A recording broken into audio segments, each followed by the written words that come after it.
सभी साथियों को जय हिंद। साथियों, बिहार दरोगा का नया क्वेश्चन बैंक मार्केट में आ गया है, जिसे रोशन आनंद सर के देखरेख में तैयार किया गया है। आप लोग इस बुक को मार्केट से ले सकते हैं। यह बुक 3rd एडिशन है और इसमें टोटल 25 सेट दिया गया है। इसमें टोटल 25 सेट दिया गया है, जिसमें 2008 से लेकर 2024 तक जितने भी एग्जाम हुए हैं उन सभी का सेट दिया गया है। यह एक हल प्रश्न पत्र है, जिसमें आपको इतिहास, भूगोल, अर्थव्यवस्था, पर्यावरण, कंप्यूटर, कला एवं संस्कृति, राज्य व्यवस्था, विज्ञान, बिहार विविध से प्रश्न दिया गया है। हम लोग सेट 1 और सेट 2 पहले ही कर चुके हैं और आज हम लोग सेट 3 करेंगे। तो चलिए बिना देरी किए हुए हम लोग सेट 3 पर चलते हैं। यदि आप लोग चैनल पर नए हैं तो चैनल को सब्सक्राइब जरूर कीजिएगा। और चलिए सेट 3 को देखते हैं।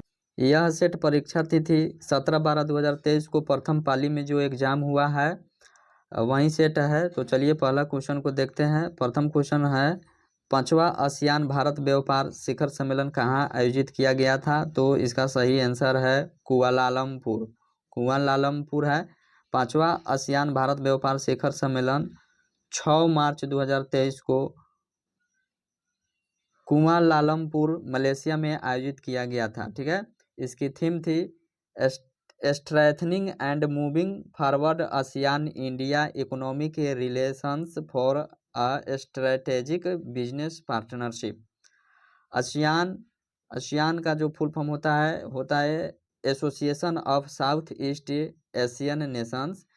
आसियान एक क्षेत्रीय संगठन है जिसका गठन 1967 में बैंकॉक घोषणा पर हस्ताक्षर के साथ किया गया। 8 अगस्त को आसियान दिवस के रूप में मनाया जाता है। आसियान का सचिवालय है जकार्ता, इंडोनेशिया में। तथा आदर्श वाक्य क्या है? 1 विजन, 1 आइडेंटिटी, 1 कम्युनिटी। ठीक है। आसियान के संस्थापक देश में आपको आ जाते हैं इंडोनेशिया, मलेशिया, फिलीपींस, सिंगापुर एवं थाईलैंड। आसियान के 10 सदस्य देश हैं। ठीक है। कौन कौन है? Indonesia, Malaysia, Philippines, Singapore, Thailand, Brunei, Vietnam, Laos, Myanmar और कंबोडिया। अगला प्रश्न है, राज्य विधानसभा की अधिकतम संख्या कितनी है? तो राज्यसभा विधानसभा की अधिकतम संख्या निर्धारित किया गया है 500। ठीक है। राज्य विधानसभा की अधिकतम संख्या 500 निर्धारित है।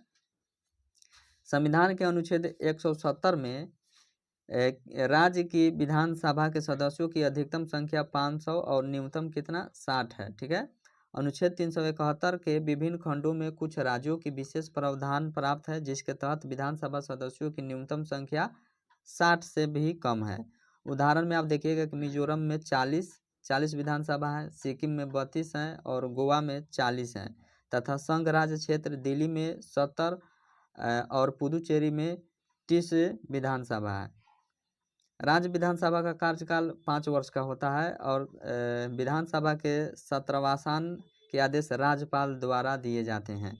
84वें संविधान संशोधन अधिनियम 2001 द्वारा वर्ष 2026 तक विधानसभा की सीटें की कुल संख्या में परिवर्तन न करने का प्रावधान है। विधानसभा सदस्य बनने के लिए आपको देखिएगा अनुच्छेद 173 में निर्धारित है।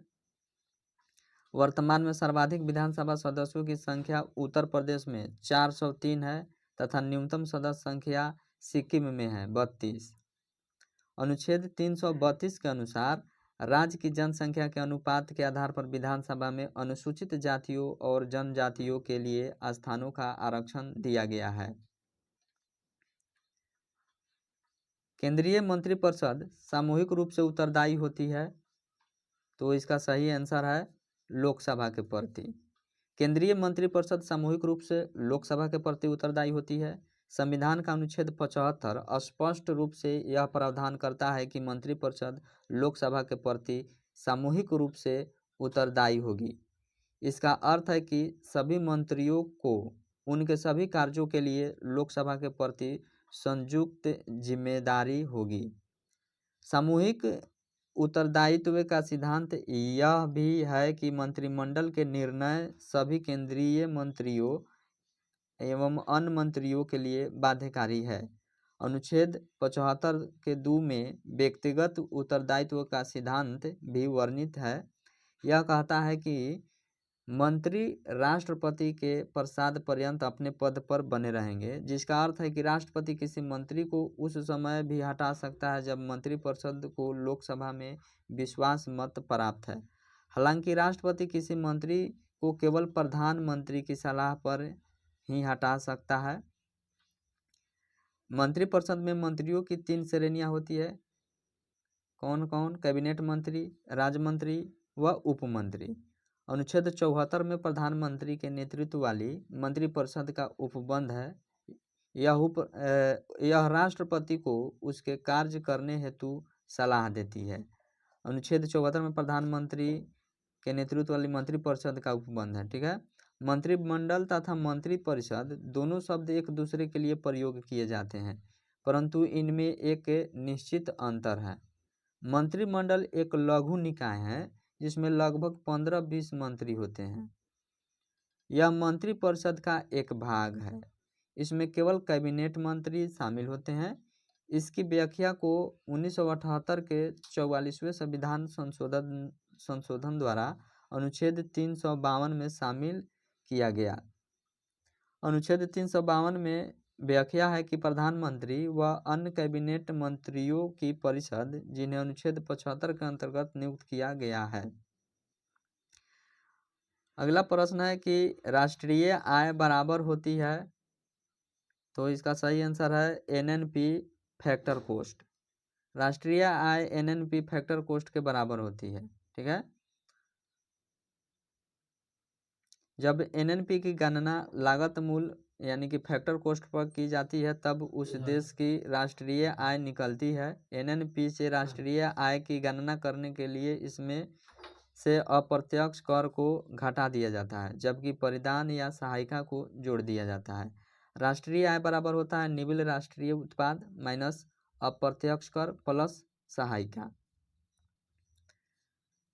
अगला प्रश्न है संघीय कार्यपालिका में शामिल नहीं है, तो इसका सही आंसर है भारत के नियंत्रक एवं महालेखक परीक्षक। संघीय कार्यपालिका में भारत के नियंत्रक एवं महालेखक परीक्षक शामिल नहीं है। भारतीय संघ की कार्यपालिका का निर्माण राष्ट्रपति, उपराष्ट्रपति, प्रधानमंत्री एवं महान्यायवादी से मिलकर होता है। संविधान के भाग 5 के अनुच्छेद 52 से 78 तक संघ की कार्यपालिका का वर्णन है।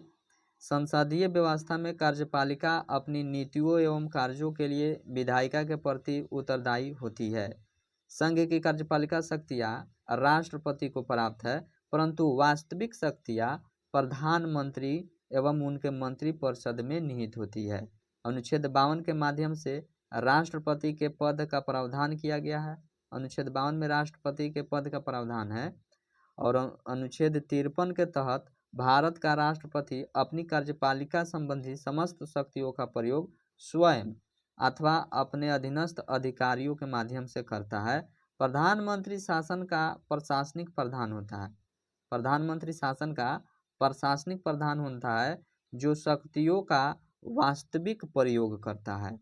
अनुच्छेद 75 के 1 राष्ट्रपति द्वारा प्रधानमंत्री की नियुक्ति का प्रावधान है, अर्थात राष्ट्रपति संसदीय व्यवस्था के अनुसार लोकसभा में बहुमत प्राप्त दल के नेता को प्रधानमंत्री नियुक्त करता है और संविधान के अनुच्छेद 76 के अंतर्गत भारत के महान्यायवादी के पद का प्रावधान किया गया है। राष्ट्रपति द्वारा महान्यायवादी की नियुक्ति होती है एवं वह राष्ट्रपति के प्रसाद पर्यंत पद धारण करता है। यह देश का सर्वोच्च कानूनी अधिकारी का योग्यता रखता है। भारत के नियंत्रक एवं महालेखा परीक्षक का उल्लेख संविधान के अनुच्छेद 148 से 151 में किया गया है। यह लोक वित्त का संरक्षक एवं लेखा परीक्षण व लेखा विभाग का मुखिया होता है। यह राज्य और केंद्र दोनों स्तरों पर नियंत्रण करता है। अगला प्रश्न है किस केंद्रीय मंत्रालय ने ई-सारस मोबाइल ऐप लॉन्च किया है, तो इसका सही आंसर है ग्रामीण विकास मंत्रालय। ग्रामीण विकास मंत्रालय ने ई सारस ऐप को लॉन्च किया है। इस ऐप को दीनदयाल उपाध्याय अंत्योदय योजना राष्ट्रीय ग्रामीण आजीविका मिशन के तहत स्वयं सहायता से जुड़ी महिलाओं के बनाए गए उत्पादों की ऑनलाइन बिक्री के लिए जारी किया है। अगला प्रश्न है, हाल ही में पदक जीतने वाले रुद्राक्ष पाटिल का संबंध किस खेल से है? तो इसका सही आंसर है निशानेबाजी। रुद्राक्ष पाटिल का संबंध निशानेबाजी से है। अन्य खेलों से संबंधित खिलाड़ी, इधर खेल है, इधर उससे संबंधित खिलाड़ी का नाम है। जैसे निशानेबाजी है, निशानेबाजी में आप देखिएगा कि अभिनव बिंद्रा, मनु भाकर, श्रेयसी सिंह, गगन नारंग, अंजलि भागवत, सौरभ चौधरी, अपूर्वी चंदेला, राही सरनोबत, अवनी लेखरा, ये सभी क्या है? निशानेबाजी हैं। सभी खिलाड़ी क्या है? निशानेबाजी हैं। उसके बाद देखिएगा कि मुक्केबाजी में कौन कौन से हैं। तो मुक्केबाजी में है मैरी कॉम, निकहत जरीन, लवलीना बोरगोहेन, विजेंद्र सिंह, अमित पघाल, पूजा रानी, सरिता देवी, मोहम्मद अली इत्यादि, ये सभी खिलाड़ी मुक्केबाजी हैं। और कुश्ती में देखिए, कुश्ती में आपको मिलेंगे विनेश फोगाट, रवि कुमार दहिया, साक्षी मली, बजरंग पुनिया, गीता फोगाट, सुशील कुमार, केडी जाधव, बबीता कुमारी, ये सभी हैं कुश्ती के खिलाड़ी हैं। तीरंदाजी में देखिए, तीरंदाजी में आपको के मिलेगा। तीरंदाजी में दीपिका कुमारी, जयंता तालुकदार, लिम्बा राम, अभिषेक वर्मा, डोला बनर्जी, ज्योति सुलेखा, वेनम, बोमबाला देवी, लैसरम, तरुण द्वीप रॉय, प्रवीण जाधव इत्यादि, ये सभी तीरंदाजी खिलाड़ी हैं। अगला प्रश्न है, कुमार पोस्ट सियाचिन में तैनात होने वाली पहली महिला अधिकारी का नाम बताइए। तो इसका सही आंसर आपको मिलेगा कैप्टन शिवा चौहान। कैप्टन शिवा चौहान। दुनिया के सबसे ऊंचे युद्ध क्षेत्र सियाचिन क्षेत्र में कैप्टन शिवा चौहान सक्रिय रूप से तैनात होने वाली पहली महिला अधिकारी बनी है। कैप्टन अवनी चतुर्वेदी, कैप्टन मोहना सिंह जीतरवाल तथा कैप्टन भावना कंठ को भारत की पहली महिला लड़ाकू पायलटों में शामिल है। ठीक है, भारत में प्रथम महिला, देखिए भारत में प्रथम महिला पायलट कौन है? तो सरला ठकराल। भारत में पहली महिला राफेल पायलट शिवांगी सिंह। भारत में पहली महिला लड़ाकू पायलट भावना कंठ। भारत में पहली महिला एयरलाइन पायलट दुर्बा बनर्जी। भारत में पहला महिला ऑटो रिक्शा चालक शीला डावरे। पहली महिला ट्रेन ड्राइवर सुरेखा यादव। भारत में पहली महिला IFS भारत में पहली महिला IFS चोनीरा बोलियापा। अधिकारी कौन थी?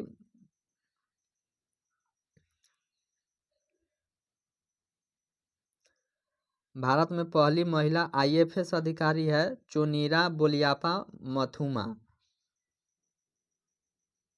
अगला प्रश्न है, यदि y के 20% का 20% 20 हो तो y का मान कितना है? तो इसका सही आंसर आपको निकलेगा 500। जैसे में y के 20% यानी 20/100 का 20% 20/100 बराबर 20 है। तो इधर का 100 बराबर के इस पार आके गुना हो जाएगा, यानी 20 गुना 100 बाटा में ये दोनों 20 इधर भागा में हो जाएगा। 20 गुने 20, तो एक 20 से एक 20 कट गया, 20 25 है, 5 में गुना करेंगे 100 से तो 500 इसका सही आंसर आएगा, y बराबर 500। अगला प्रश्न है, बिहार में प्रचलित कीमतों पर 2011-12 2019-20 में विशुद्ध राज्य घरेलू उत्पाद की समवृद्धि दर क्या थी? तो इसका सही आंसर हो जाएगा 13.5। अगला प्रश्न है, कौशाम्बी किस महाजन पद की राजधानी थी? तो इसका सही आंसर हो जाएगा वत्स। कौशाम्बी वत्स महाजन पद की राजधानी थी। बुद्ध के समय 16 महाजन पद थे। ठीक है, 16 महाजन पद में देखिए किसका राजधानी कहाँ था? महाजनपद इधर है, इधर राजधानी है। जैसे मगध है, मगध की राजधानी राजगिरी या गिरी ब्रिज थी, ठीक है, राजगिरी को ही गिरी ब्रिज कहा जाता था। काशी की राजधानी वाराणसी, कौशल की राजधानी श्रावस्ती या अयोध्या, कुरुक्षेत्र की राजधानी इंद्रप्रस्थ थी, अंग की राजधानी कहाँ थी, चंपा, और वजी की राजधानी वैशाली या विदेह, वजी की राजधानी वैशाली या विदेह, मल की राजधानी कुशीनगर, प्रथम और द्वितीय भाग का पावा। मल, वजी और मल पहला गणतांत्रिक, 16 महाजनपद में ये वजी और मल दोनों गणतंत्र महाजनपद थे, ठीक है। चेदी या चेती की राजधानी था सोथिवती या सुक्तिमती, सोथिवती या सुक्तिमती। वत्स की राजधानी कौशाम्बी, पंचाल की राजधानी अहिछत्र, उत्तरी पंचाल की अहिछत्र एवं दक्षिणी पंचाल की काम्पिल। अगला अब मत्स्य की राजधानी विराटनगर, सूरसेन की राजधानी मथुरा, अस्मक की राजधानी पोतना या पोटली। अस्मक एक ऐसा महाजनपद था जो दक्षिण भारत के गोदावरी नदी के किनारे स्थित था। अवंती यानी उत्तरी अवंती की राजधानी उज्जैनी और दक्षिणी अवंती की राजधानी महिष्मती। गंधार की राजधानी कहाँ था, तक्षशिला। गंधार का राजधानी तो कहाँ था, तक्षशिला। कंबोज की राजधानी कहाँ था, राजपुर या हाटक। 16 महाजनपदों में अस्मक ही एक ऐसा जनपद था, अस्मक ही एक ऐसा जनपद था जो दक्षिणी भारत में गोदावरी नदी के किनारे स्थित था। 16 महाजनपद में केवल वजी एवं मल में गणतंत्रात्मक व्यवस्था थी, जबकि शेष में राजतंत्रात्मक व्यवस्था थी। वैशाली का लिच्छवी गणराज्य विश्व का प्रथम गणतंत्र माना जाता है, जो वज्जी संघ की राजधानी था। किसका राजधानी, वज्जी संघ का। इसका गठन 500 ईसा पूर्व में हुआ था। महाजन पदों का उल्लेख बौद्ध ग्रंथ अंगुत्तर निकाय, महावस्तु एवं जैन ग्रंथ में भगवती सूत्र में मिलता है। महापारण सूत्र में 6 महानगरों की सूचना मिलती है, चंपा, राजगिरी, श्रावस्ती, काशी, कौशाम्बी तथा साकेत। विश्व का सबसे प्राचीन वैभवशाली महानगर पाटलिपुत्र है। अगला प्रश्न है, किस समूह में सही अर्थ प्रकट करने वाला शब्द युग्म है? तो इसका सही आंसर हो जाएगा ऑप्शन नंबर डी, सर माने यानी कि बांध, और एक सर, इस सर का मतलब होता है तालाब। अगला प्रश्न है, रूस किस संधि द्वारा प्रथम विश्व युद्ध से अलग हुआ? तो इसका सही आंसर है ब्रेस्ट लिटोवस्क की संधि। ब्रेस्ट लिटोवस्क की संधि के द्वारा रूस प्रथम विश्व युद्ध से बाहर हो गया। ब्रेस्ट लिटोवस्क की संधि 3 मार्च 1918 ईस्वी को रूस की नई बोल्शेविक सरकार और जर्मनी या केंद्रीय शक्तियों जर्मनी, ऑस्ट्रिया हंगरी, ऑटोमन साम्राज्य, बुल्गारिया के बीच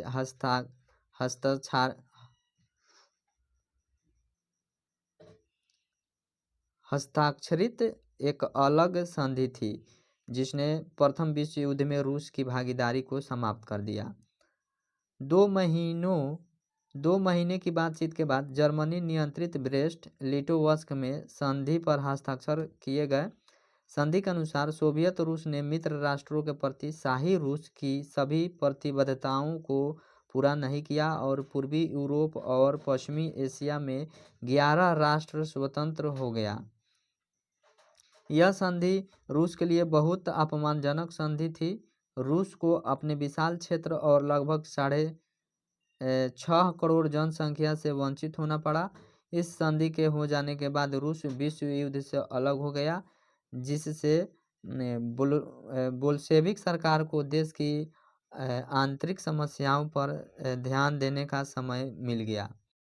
अगला प्रश्न है, बीच की दूरी के साथ अनुपात हमेशा, तो इसका आंसर हो जाएगा 1 के बराबर या कम होता है। ऑप्शन नंबर डी इसका सही आंसर है। अगला प्रश्न है, द्वार कोशिकाओं में जब जल अंदर जाता है तो वे फूल जाती है और रंध्र का छिद्र डैश डैश हो जाता है। तो इसका सही आंसर होगा खुल जाता है। द्वार कोशिकाओं में जब जल अंदर जाता है तो वे फूल जाती है और रंध्र का छिद्र खुल जाता है, तो यहाँ खुल हो जाएगा। द्वार कोशिकाओं में जब जल अंदर जाता है तो वे फूल जाती हैं और रंध्र का छिद्र खुल जाता है। जैसे यहाँ देखिएगा द्वार कोशिका है, द्वार कोशिका, और ये जो अंदर में आप देख रहे हैं तो ये जो है सुरक्षा कोशिका है। स्टोमाटा खुलना यानी कि पहले इस तरह से है और बाद में इस तरह से खुल जाता है। और रक्षक कोशिका आप देख सकते हैं यहाँ।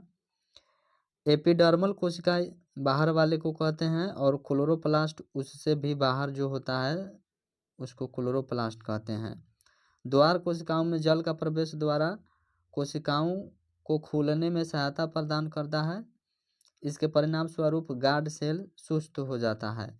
रक्षक कोशिकाओं से पानी का रिसाव रक्षक कोशिकाओं को बंद करने में सहायता प्रदान करता है। इसके बाद गार्ड कोशिकाएं शिथिल हो जाती है। जब रक्षक कोशिकाओं में जल डाली जाती है तो वे कोशिका फूल जाती है जिससे रंध्र खुल जाते हैं। जब रक्षक कोशिका शिथिल हो जाती है तो रंध्र बंद हो जाते हैं। अगला प्रश्न है, सरकार द्वारा लगाई गई रुकावटों व प्रतिबंधों को हटाना कहलाता है। तो इसका सही आंसर है उदारीकरण। सरकार द्वारा लगाई गई रुकावटों व प्रतिबंधों को हटाना उदारीकरण कहलाता है। व्यापार के उदारीकरण से व्यवसायियों को मुक्त रूप से निर्णय लेने की अनुमति मिली है कि वे क्या आयात या निर्यात करना चाहते हैं। सरकार पहले की तुलना में कम नियंत्रण करती है और इसलिए उसे अधिक उदार कहा जाता है। उसके बाद है अगला प्रश्न है, कांगड़ा लघु चित्रकला किस राज्य में बनाई जाती है। तो इसका सही आंसर है हिमाचल प्रदेश में। कांगड़ा चित्रकला कांगड़ा की चित्रकला है जिसका नाम कांगड़ा हिमाचल प्रदेश के नाम पर रखा गया है, जो एक पूर्व रियासत थी जिसने कला को संरक्षण दिया था।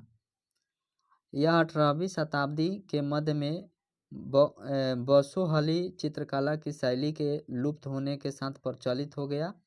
कांगड़ा चित्रकला के मुख्य केंद्र गुलेर, बसोहली, चंबा, नूरपुर, बिलासपुर और कांगड़ा है।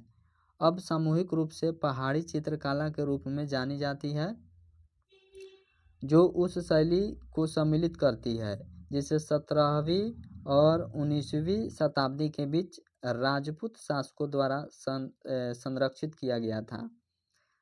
कांगड़ा के चित्रकारों ने पीले, लाल और नीले रंग जैसे शुद्ध रंगों का उपयोग किया और 200 साल बाद भी अपनी चमक बरकरार रखे हुए हैं। चित्रकला के इस समूह को कांगड़ा नाम दिया गया है क्योंकि वे शैली में कांगड़ा के राजा संसार चंद के चित्र के समान है।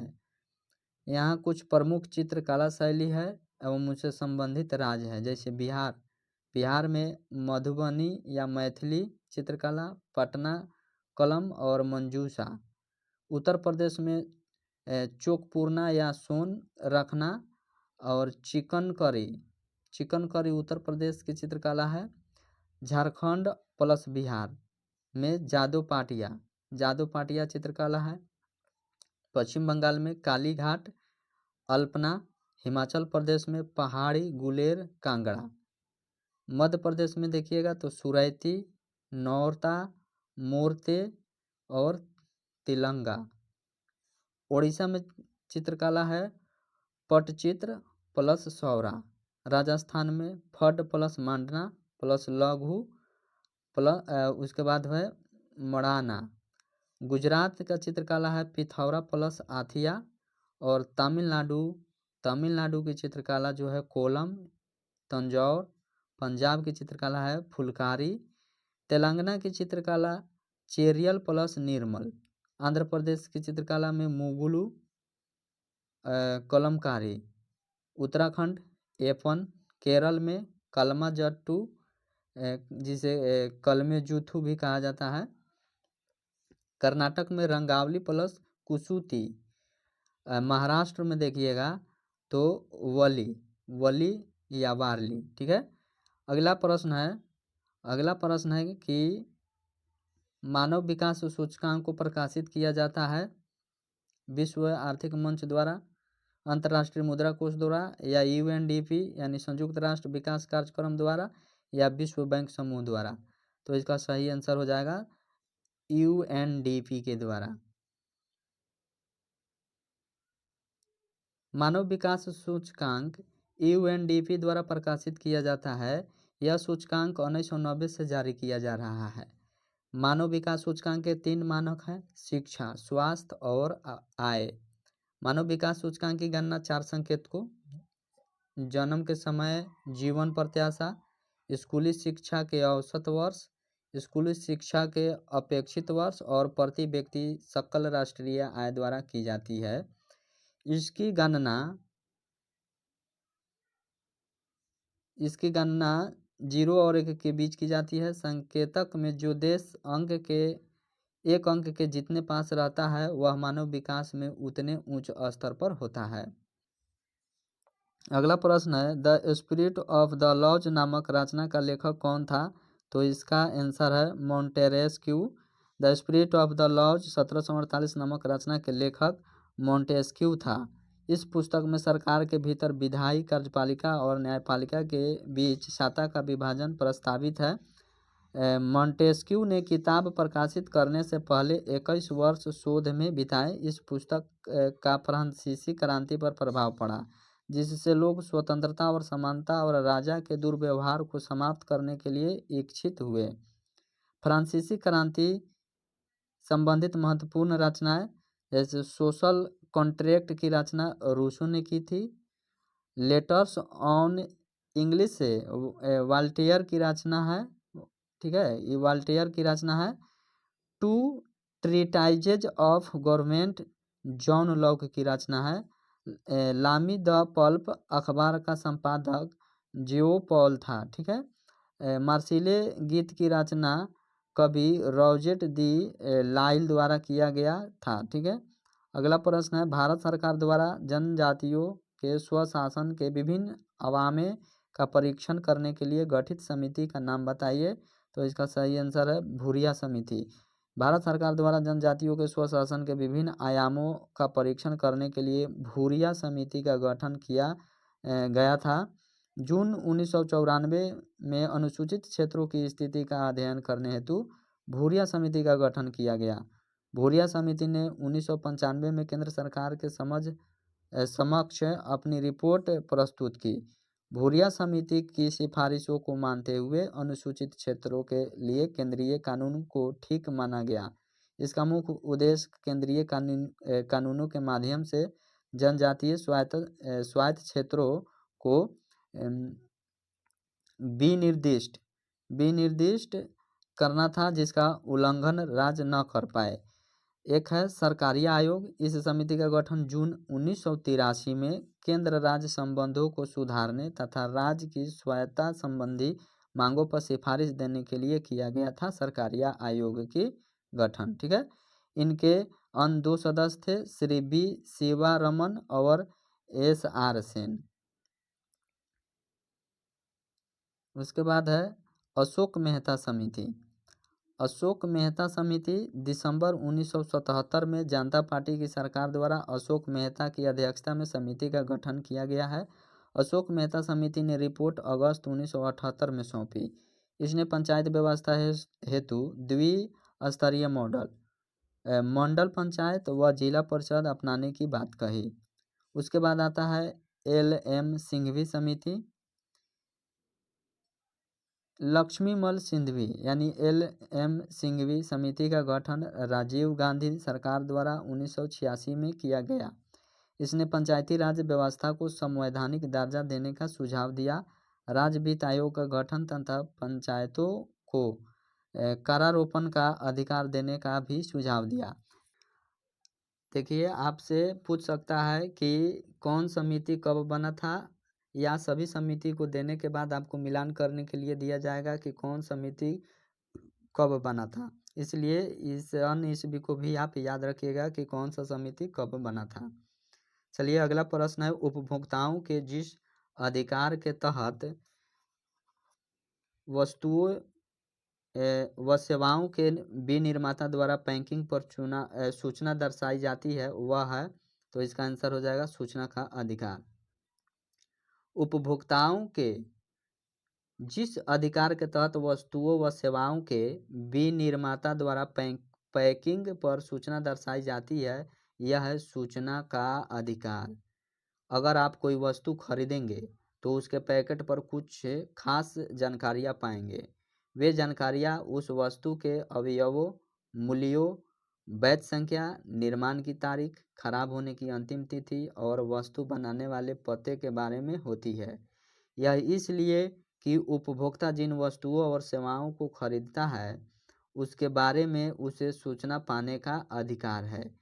किसी भी उपभोक्ता को जो कि किसी सेवा को प्राप्त करता है, चाहे वह किसी भी आय व लिंग का हो और किसी भी तरह का सेवा प्राप्त करता हो, उसको सेवा प्राप्त करते हुए हमेशा चुनने का अधिकार होगा। जैसे आप एक दंतमंजन खरीदना चाहते हैं और दुकानदार कहता है कि वह केवल दंतमंजन तभी बेचेगा जब आप दंतमंजन के साथ एक ब्रश भी खरीदेंगे। अगर आप ब्रश खरीदने के इच्छुक नहीं हैं तब आपके चुनने के अधिकार का उल्लंघन हुआ है। अगला प्रश्न है, अभिनेत्र लेंस की वक्रता स्थानांतरित की जा सकती है, तो इसका सही आंसर है यहाँ रूपांतरित होगा। ठीक है, यहाँ रूपांतरित होगा।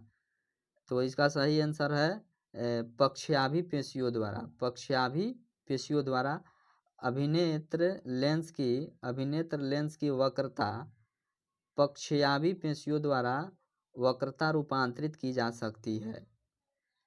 यहाँ कुछ फिगर दिया हुआ है, देख लीजिएगा आप लोग। अगला इसी से संबंधित कुछ और फैक्ट है। पुतली प्रकाश की मात्रा को नियंत्रित करता है। दृष्टिपटल यानी रेटिना वस्तु का प्रतिबिंब हमेशा रेटिना पर बनता है। नेत्र लेंस अपनी फोकस दूरी को कम या ज़्यादा कर सकती है।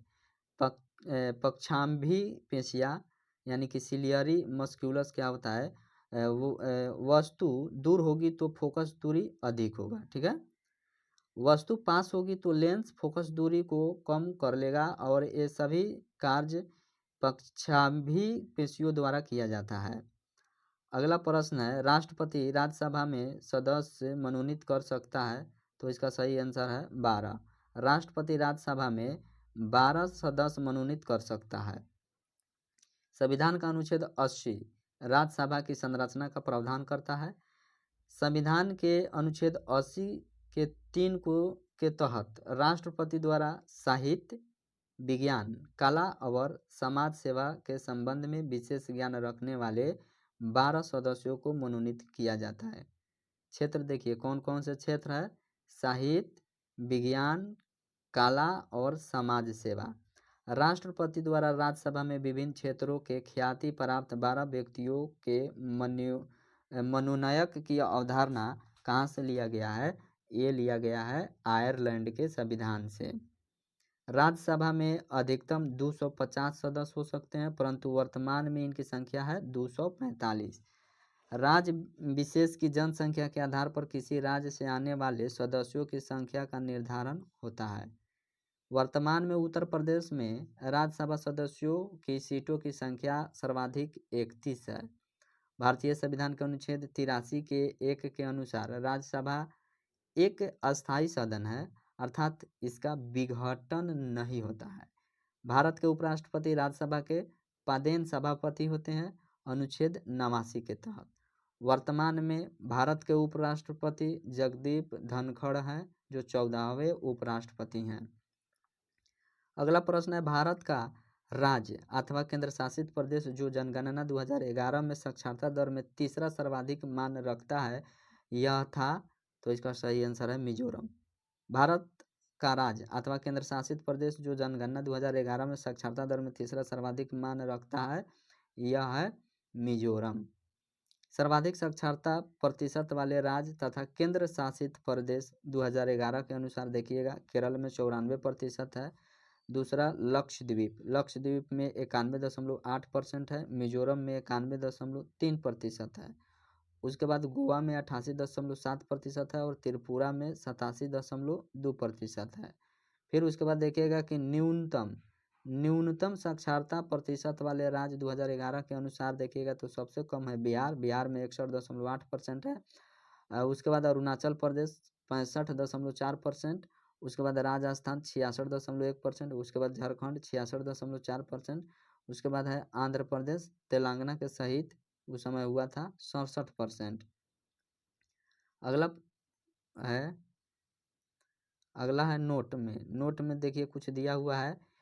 जनगणना 2011 के अनुसार सर्वाधिक साक्षरता प्रतिशत वाला केंद्र शासित प्रदेश में लक्षद्वीप आएगा 91.8%, और द्वितीय है दमन एवं दीव 87.1%।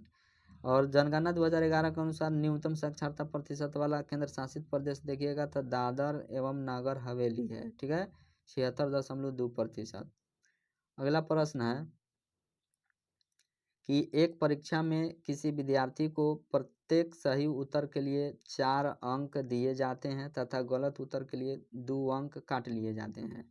यदि एक विद्यार्थी ने सभी 75 प्रश्नों के उत्तर दिए हो तथा कुल 150 अंक अर्जित किए हो तो उस विद्यार्थी ने कितने प्रश्नों के उत्तर सही दिए थे।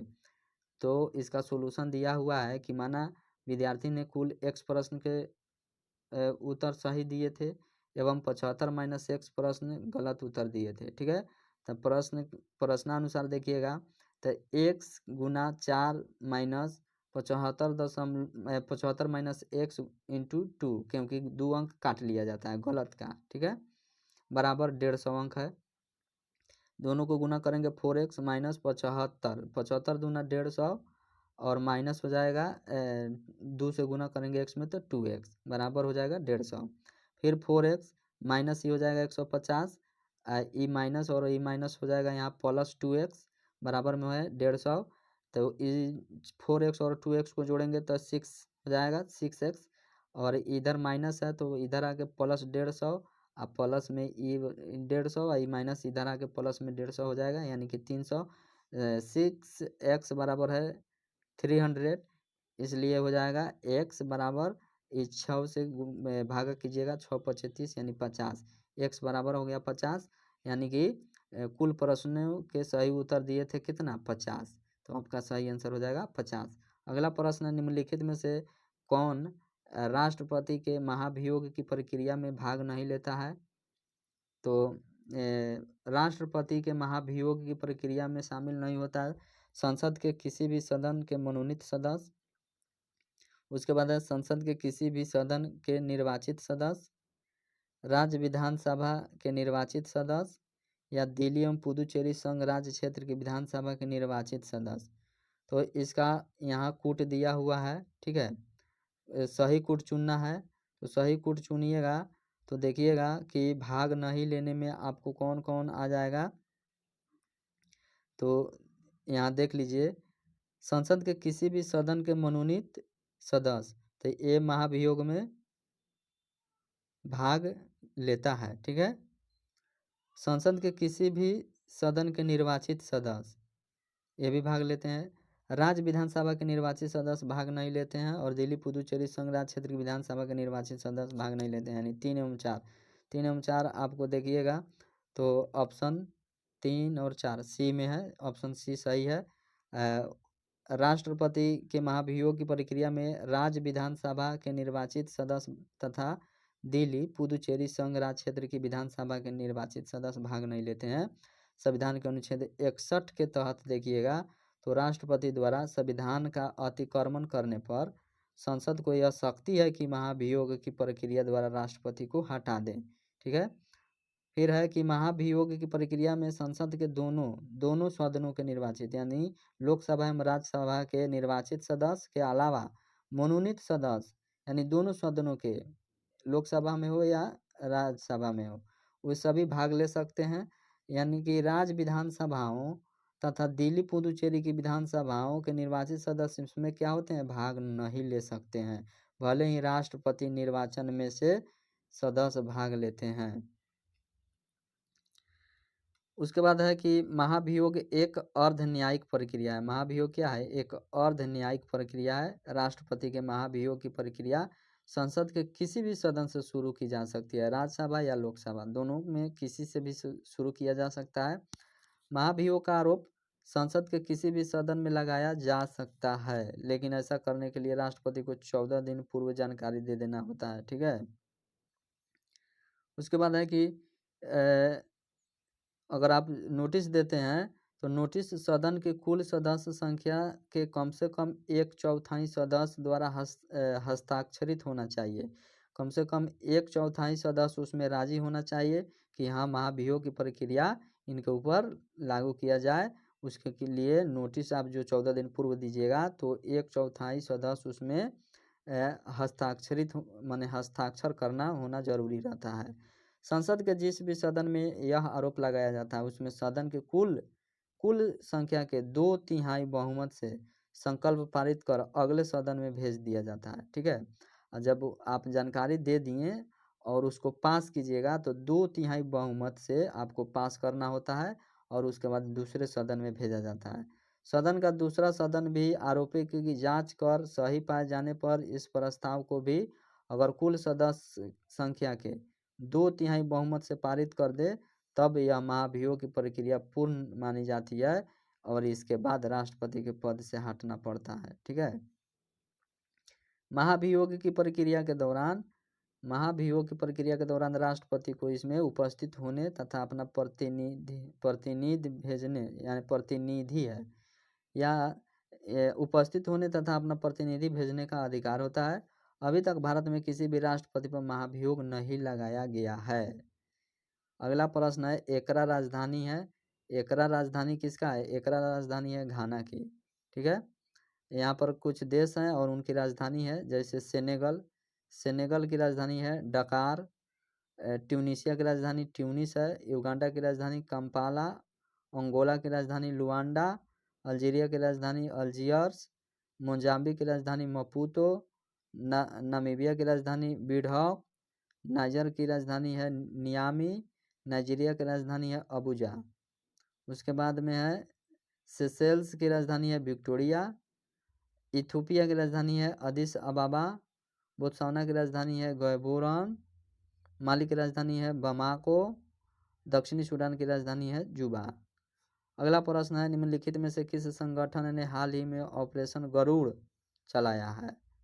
तो इसका सही आंसर है सीबीआई। ठीक है।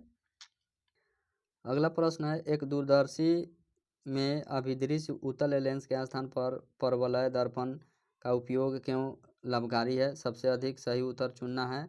तो सबसे अधिक इसका सही उत्तर है परवलय दर्पण में उत्तल लेंस की तुलना में रंग संबंधी असामान्यता एवं गोलाकार विचलन नहीं होता है एवं दर्पण उत्तल लेंस के तुलना में हल्का होता है। तो इसका ऑप्शन सी सही हो जाएगा। अगला प्रश्न है बलवंत राय मेहता कमेटी संबंधित है किससे? तो इसका सही आंसर है पंचायती राज से। पंचायती राज से बलवंत राय मेहता कमेटी संबंधित है। बलवंत राय मेहता समिति का गठन 1957 में योजना आयोग, अब जिसका नाम बदल के नीति आयोग कर दिया गया है, उसके द्वारा सामुदायिक विकास कार्यक्रम और राष्ट्रीय विस्तार सेवा कार्यक्रम के अध्ययन के लिए गठित की गई। नवंबर 1957 में समिति ने अपनी रिपोर्ट सौंपी। इस समिति ने पंचायती राज व्यवस्था की त्रिस्तरीय ढांचा बनाए जाने की बात कही थी। एक ग्राम स्तर पर ग्राम पंचायत, दूसरा यानी खंड यानी ब्लॉक स्तर पर पंचायत समिति और जिला स्तर पर जिला परिषद। 1958 में राष्ट्रीय विकास परिषद ने बलवंत राय मेहता समिति की सिफारिश स्वीकार की 1958 में और 2 अक्टूबर 1959 में नागौर जिले के राजस्थान के नागौर जिले में तत्कालीन प्रधानमंत्री पंडित जवाहरलाल नेहरू द्वारा देश की पहली त्रिस्तरीय पंचायत उद्घाटन किया गया। तदुपरांत 11 अक्टूबर 1959 को आंध्र प्रदेश के महबूबनगर जिले के सादनगर विकास खंड में इसे शुरू किया गया। मौलिक अधिकार का संविधान के भाग 3 में अनुच्छेद 12 से 35 तक उल्लेख है। इसमें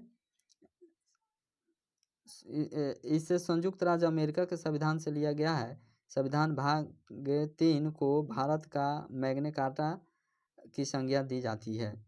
मूल कर्तव्य को सरदार स्वर्ण सिंह समिति के नेतृत्व में गठित समिति के सुझाव पर 42वें संविधान संशोधन 1976 द्वारा भारतीय संविधान के भाग 4 के क और 51 क के अंतर्गत शामिल किया गया। प्रारंभ में 10 मूल कर्तव्य थे, बाद में 86वें संविधान संशोधन 2002 के द्वारा 11वें मूल कर्तव्य को जोड़ा गया। भारत में मूल कर्तव्य को भूतपूर्व सोवियत संघ के संविधान से अपनाया गया है। नीति निर्देशक तत्वों का वर्णन संविधान के भाग 4 में अनुच्छेद 36 से 51 तक में किया गया है। अगला है, कोसी नदी बिहार के किस शहर में गंगा नदी से मिलती है? तो इसका सही आंसर है कुरुसेला। कुर्सेला, ठीक है। कोसी नदी बिहार के कुर्सेला यानी कटिहार शहर के पास गंगा नदी में मिलती है। कोसी नदी का उद्गम कहाँ से होता है? तो नेपाल में स्थित गोसाई थान चोटी के पास से हुई है। प्रमुख सहायक नदी इसका कौन कौन है? अरुण कोसी, सुन कोसी, तामुर कोसी, इंद्रावती, लिखू, दूध कोसी, भीट कोसी, तांबा कोसी आदि। कोसी नदी को नेपाल में सप्तकोशिक नाम से जाना जाता है। कोसी नदी की लंबाई लगभग कितना है? 720 किलोमीटर है और तिब्बत, नेपाल और बिहार में लुप्त क्षेत्र लगभग 74,500 वर्ग किलोमीटर है। कोसी नदी को बिहार का सुख कहा जाता है। कोसी नदी के प्रवाह तंत्र के अंतर्गत सहरसा, सुपौल, मधेपुरा, पूर्णिया, किशनगंज जिलों का अधिकांश क्षेत्र आते हैं। कोसी परियोजना की स्थापना 1953 में की गई, जो 1965 में बनकर तैयार हुई। यह भारत और नेपाल की संयुक्त परियोजना है। रेशम उद्योग के लिए बिहार का भागलपुर जिला प्रसिद्ध है, जिस कारण भागलपुर को बिहार का सिल्क सिटी का उपनाम दिया गया है। पूर्णिया, कटिहार, सहरसा जिला जूट उद्योग के लिए प्रसिद्ध है। पूर्णिया, कटिहार, सहरसा जूट उद्योग के लिए प्रसिद्ध है। बिहार का सुपौल जिला पहला कचरा मुक्त शहर घोषित किया गया है। बिहार का सुपौल जिला पहला कचरा मुक्त शहर घोषित किया गया है। अगला प्रश्न है, निम्न संतों के कालक्रम को सजाएं।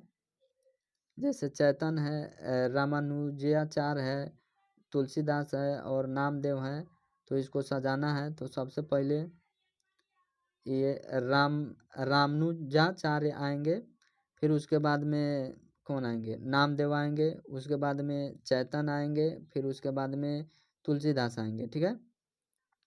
यानी कि 2 4 1 3 2 4 1 3 ऑप्शन ए सही है।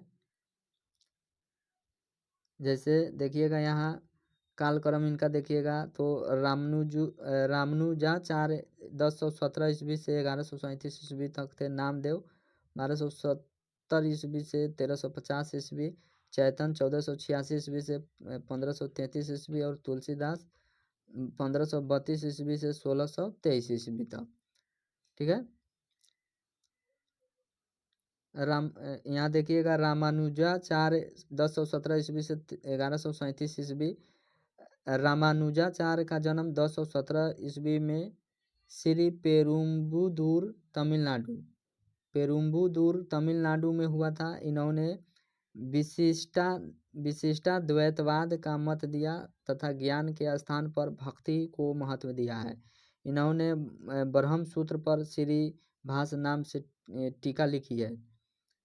इन्हें दक्षिण में विष्णु का अवतार माना जाता है। उसके बाद है नामदेव 1270 ईस्वी से 1350 ईस्वी। महाराष्ट्रियन संत नामदेव का जीवन काल 1270 ईस्वी से 1350 ईस्वी है। नामदेव दर्जी थे जो संत बनने से पहले लुटेरे का जीवन बिताते थे। नामदेव ने वरकरी संप्रदाय की स्थापना में प्रमुख भूमिका निभाई। इनके कुछ गीत गुरु ग्रंथ साहिब में संग्रहित है। फिर उसके बाद है चैतन 1486 ईस्वी से 1533 ईस्वी। नवद्वीप, नदिया जिला, पश्चिमी बंगाल। नवद्वीप में जन्मे चैतन महाप्रभु का वास्तविक नाम विश्वंभर था। चैतन ने संगीत गोष्ठी या ईश्वर नाम के कीर्तन को लोकप्रिय बनाया। इन्होंने बंगाल में गौड़ीय वैष्णव धर्म की स्थापना की। उसके बाद ये सगुण उपासक तथा कृष्ण भक्ति शाखा से संबंधित थे। इनके अनुयायी इन्हें कृष्ण का अवतार और गौरांग महाप्रभु कहते हैं। इनका दर्शन अचिंत्य भेदो भेदवाद कहलाता है। ठीक है। कृष्णदास कविराज ने बांग्ला में चैतन्य चरितामृत की रचना की। फिर आते हैं तुलसीदास 1532 ईस्वी से 1623 ईस्वी। इनका जन्म उत्तर प्रदेश के बांदा जिले में राजापुर गांव में 1532 ईस्वी में हुआ था। तुलसीदास मुगल शासक अकबर एवं मेवाड़ के शासक राणा प्रताप के समकालीन थे। इन्होंने राम भक्ति पर जोर दिया। तुलसीदास द्वारा रचित प्रमुख कृतियां निम्नलिखित है, जैसे रामचरितमानस, विनय पत्रिका, कवितावली, दोहावली, गीतावली, रामलाला नहछु, बरवय रामायण आदि, ये सब इनकी तुलसीदास द्वारा लिखा गया कुछ कृतियां हैं। उसके बाद अगला प्रश्न है स्वावलंबन 2.0 किसके द्वारा लॉन्च किया गया? तो इसका सही आंसर है नौसेना। नौसेना द्वारा स्वावलंबन 2.0 लॉन्च किया गया है। इस रोड मैप का उद्देश्य सहयोग, समन्वय और साझेदारी में नई प्रौद्योगिकियों का विकास करना है। यह भारतीय नौसेना का अपडेटेड स्वदेशी रोड मैप है। प्रमुख समसामयिक अभियान या योजना देखिए, अभियान या योजना में इधर है और इधर जारी करता है। कौन जारी किया है? तो डिजिटल शक्ति 4.0 राष्ट्रीय महिला आयोग ने लॉन्च किया है। ठीक है। एंटी दस्त अभियान दिल्ली सरकार, ओपीएस क्लीन अभियान पंजाब पुलिस, अरुणोदय 2.0 असम सरकार, माहिर मिशन नवीनकरणीय ऊर्जा मंत्रालय, युवा 2.0 शिक्षा मंत्रालय। उसके बाद अगला प्रश्न है इलेक्ट्रिक स्कूटर वीडा किसके द्वारा लॉन्च किया गया है? तो इसका सही आंसर है हीरो मोटोकॉर्प। इसका सही आंसर है हीरो मोटोकॉर्प। हीरो मोटोकॉर्प ने अपना पहला ई स्कूटर वीडा लॉन्च किया। अन्य समसामयिक महत्वपूर्ण तथ्य क्या है? निर्माणाधीन Delhi, Ghaziabad, Meerut regional rapid transit system के प्रथम चरण साहिबाबाद दुहाई डिपोट का उद्घाटन किया। इसे रैपिडेक्स और बाद में नमो भारत नाम दिया गया। अगला है उत्तरी सिक्किम में लोहनक झील में बादल फटने से तीस्ता नदी में भयंकर बाढ़ आने से सेना के 23 जवान सहित लगभग 120 लोग की मृत्यु हो गई।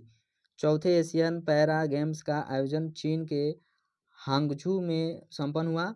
इंटरनेशनल ओलंपिक कमेटी ने क्रिकेट के साथ साथ लेक्रोसे, बेसबॉल, सॉफ्टबॉल, फ्लैग फुटबॉल और स्क्वैश को भी लॉस एंजिल्स ओलंपिक खेल 2028 में शामिल किया है। अगला प्रश्न है अलीनगर की संधि किसके बीच हुआ था? तो इसका सही आंसर है ब्रिटिश और सिराजुद्दौला। अलीनगर की संधि ब्रिटिश और सिराजुद्दौला के बीच हुई थी। अलीनगर की संधि फरवरी 1757 के फलस्वरूप अंग्रेजों को कलकत्ता की किलेबंदी करने, सिक्के ढालने का अधिकार तथा नवाब सिराजुद्दौला द्वारा युद्ध में हुई क्षतिपूर्ति का वचन दिया गया। तथा दोनों पक्षों ने भविष्य में शांति बनाए रखने का वादा किया। परीक्षा के लिए उपयोगी अन्य महत्वपूर्ण तथ्य है 20 जून 1756 ईस्वी को काल कोठरी की त्रासदी, जिसे ब्लैक होल ट्रेजेडी कहा जाता है, नामक घटना घटी। इस घटना के संबंध में जेड हॉलवेल ने जानकारी दी थी। हॉलवेल के अनुसार सिराजुद्दौला ने 20 जून की रात को 146 अंग्रेज व्यक्तियों को एक छोटे से कमरे में बंद कर दिया था। अगले दिन सुबह उसमें केवल 23 व्यक्ति जिंदा बचे थे। फिर है प्लासी का युद्ध 23 जून 1757 ईस्वी को रॉबर्ट क्लाइव और सिराजुद्दौला की सेना के बीच हुआ था। इसमें सिराजुद्दौला की हार हुई।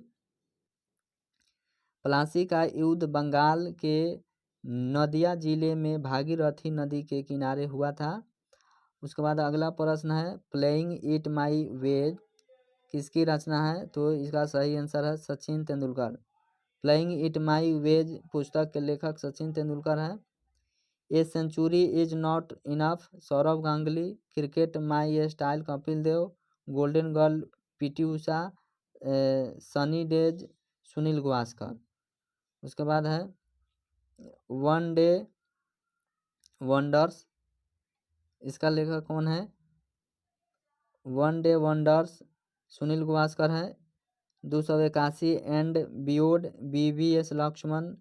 Power shift Alvin टोफलर।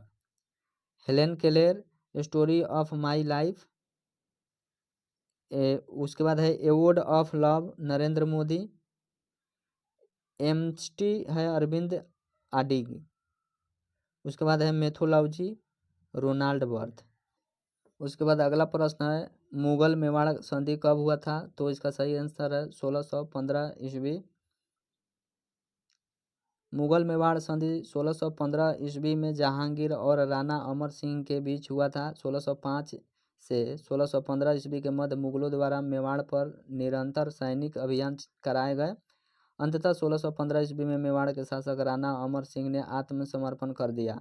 मेवाड़ अभियान की सफलता के बाद खुर्रम को शाह खुर्रम की उपाधि दी गई। ठीक है। अगला प्रश्न है मंगल पांडे किस नेटिव इन्फैक्ट्री से संबंधित थे? तो इसका सही आंसर है 34 NI। मंगल पांडे 34वीं नेटिव इन्फैक्ट्री से संबंधित थे। 29 मार्च 1857 ईस्वी को मंगल पांडे ने बैरकपुर बंगाल में यानी बंगाल के बैरकपुर में गाय की चर्बी मिले कारतूसों को मुंह से काटने से स्पष्ट मना कर दिया और उसने लेफ्टिनेंट बाग एवं मेजर ह्यूसन को गोली मारकर हत्या कर दी। फलस्वरूप मंगल पांडे को गिरफ्तार कर 8 अप्रैल 1857 को फांसी दे दी गई। उसके बाद फांसी पर चढ़ने से पहले मंगल पांडे ने हाला बोल का नारा दिया था।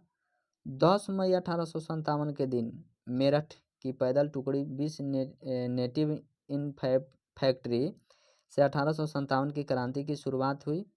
1857 ईस्वी में क्रांति के समय भारत का गवर्नर जनरल लॉर्ड कैनिंग एवं इंग्लैंड के प्रधानमंत्री पाल्मस्टेन थे। 1857 ईस्वी के विद्रोह के बाद पील कमीशन की रिपोर्ट पर सेना का पूर्ण रूप से पुनर्गठन किया गया एवं सेना में भारतीय सैनिकों की तुलना में यूरोपीय सैनिकों का अनुपात बढ़ाया गया तथा उच्च सैनिक पदों पर भारतीयों की नियुक्ति पूर्ण रूप से प्रतिबंधित कर दी गई। बंगाल की सेना में यूरोपीय व भारतीय नए सैनिकों का अनुपात 1:2 रखा गया, जबकि बम्बई मद्रास में 2:5 रखा गया। भारतीयों को सेना में ऊंचे से ऊंचा प्राप्त होने वाला पद सूबेदार का था। सबसे अधिक ऊंचा पद सूबेदार का ही पद था। अगला प्रश्न है कि राष्ट्रीय आपातकाल के दौरान अनुच्छेद 19 किस अनुच्छेद के तहत निलंबित किया जाता है? तो इसका सही आंसर होगा 358। राष्ट्रीय आपातकाल के दौरान अनुच्छेद 19 जो है अनुच्छेद 358 के तहत निलंबित कर दिया जाता है। अनुच्छेद 358 के अनुसार यदि युद्ध या बाह्य आक्रमण के कारण अनुच्छेद 352 के तहत संपूर्ण भारत में या भारत के किसी भाग में आपातकाल की उद्घोषणा की गई है तो संविधान के अनुच्छेद 19 द्वारा प्रदत्त 6 मूल अधिकार का स्वतः निलंबन हो जाता है। इसके लिए कोई आदेश निकालने या विधेयक पारित करने की जरूरत नहीं होती है। ठीक है। आपातकाल के समाप्त हो जाने के उपरांत अनुच्छेद 19 स्वतः पुनर्जीवित हो जाता है। 42वें संविधान संशोधन 1976 द्वारा अनुच्छेद 358 में संशोधन कर यह जोड़ा गया कि यदि आपात की घोषणा देश के किसी भाग में की गई है तो देश के अन्य भागों के लिए बनाए गए कानूनों को अनुच्छेद 19 के संरक्षण से मुक्त रखा जाएगा। 1975 में घोषित आपातकाल के दुरुपयोग के कारण 44वें संविधान संशोधन 1976 में जनता पार्टी की सरकार द्वारा अनुच्छेद 358 में संशोधन कर 2 शर्तें दी गई जो निम्नलिखित है। कौन कौन से शर्त था? पहला शर्त था अनुच्छेद 19 का निलंबन युद्ध या बाह्यकारी आक्रमण के आधार पर घोषित आपात में ही होगा, सशस्त्र विद्रोह के कारण घोषित आपात में नहीं। दूसरा शर्त है अनुच्छेद 358 केवल उन्हीं कानूनों को सुरक्षा प्रदान करेगा जिनका सीधा संबंध आपातकाल से है और उनमें इस आशय के स्पष्ट की घोषणा की गई है ऐसे कानून के तहत दिए गए आदेशों को भी यह सुरक्षा प्राप्त होगी। भारत में वित्तीय आपात अभी तक एक बार भी नहीं लगा है। अनुच्छेद 359 के तहत बाह्य तथा आंतरिक दोनों आपातकाल के दौरान अनुच्छेद 20-21 को छोड़कर सभी मूल अधिकार निलंबित हो जाता है। भारतीय संविधान में आपात उपबंधों को 3 भागों में बांटा गया है। एक होता है राष्ट्रीय आपात जो अनुच्छेद 352 में है और दूसरा राष्ट्रपति शासन अनुच्छेद 356 में है। राज्य में संवैधानिक तंत्र की विफलता पर राष्ट्रपति शासन लागू होता है। उसके बाद तीसरा है वित्तीय आपात अनुच्छेद 360 के में वित्तीय आपात है। अब तक 3 बार राष्ट्रीय आपात की उद्घोषणा की जा चुकी है। ठीक है, 3 बार राष्ट्रीय आपात की उद्घोषणा किया गया है और वित्तीय आपात एक बार भी नहीं लगा है। उसके बाद है बैलाडीला खान किस लिए प्रसिद्ध है? तो इसका सही आंसर होगा लौह अयस्क के लिए। बैलाडीला खान लौह अयस्क के लिए प्रसिद्ध है। बैलाडीला खान कहाँ है? छत्तीसगढ़ में स्थित है। भारत में लौह अयस्क के प्रमुख क्षेत्र है, जैसे यहाँ कुछ राज्य और दिया गया है जहाँ लौह अयस्क के प्रमुख क्षेत्र हैं, जैसे उड़ीसा में गुरु महिषासानी, सुलेपत, बादाम पहाड़, किरीबुरू, बांसपानी, सुकिंदा, ये सभी प्रमुख क्षेत्र हैं उड़ीसा के। छत्तीसगढ़ में कौन कौन है? दिल्ली राजहारा, बैलाडीला, दंतेवाड़ा, बस्तर, औरी डोंगरी है। ठीक है, झारखंड में देखिएगा तो नोवा मुंडी है, गुवा है, पलामू है, सिंदूरपुर है। ठीक है, कर्नाटक में देखिएगा बेलारी, शिमोगा, चित्रदुर्ग, कुंद्रेमुख, बाबा बुदन की पहाड़ी, बाबा बुदन है इसमें, तुमकुर, संदूर। महाराष्ट्र में देखिएगा तो कौन कौन है? महाराष्ट्र में है रत्नागिरी, चंद्रपुर। तमिलनाडु में है नीलगिरी, सेलम। आंध्र प्रदेश में है वारंगल, कुर्नूल, जगियापेटा, रमलाकोटा, वेल्दुर्थी, अनंतपुर, नेल्लोर। गुजरात में देखिएगा तो भावनगर, जूनागढ़, खंडेश्वर और वडोदरा। अगला प्रश्न है प्रोजेक्ट 75I किससे संबंधित है? तो इसका सही आंसर हो जाएगा पनडुब्बी। ठीक है, पनडुब्बी।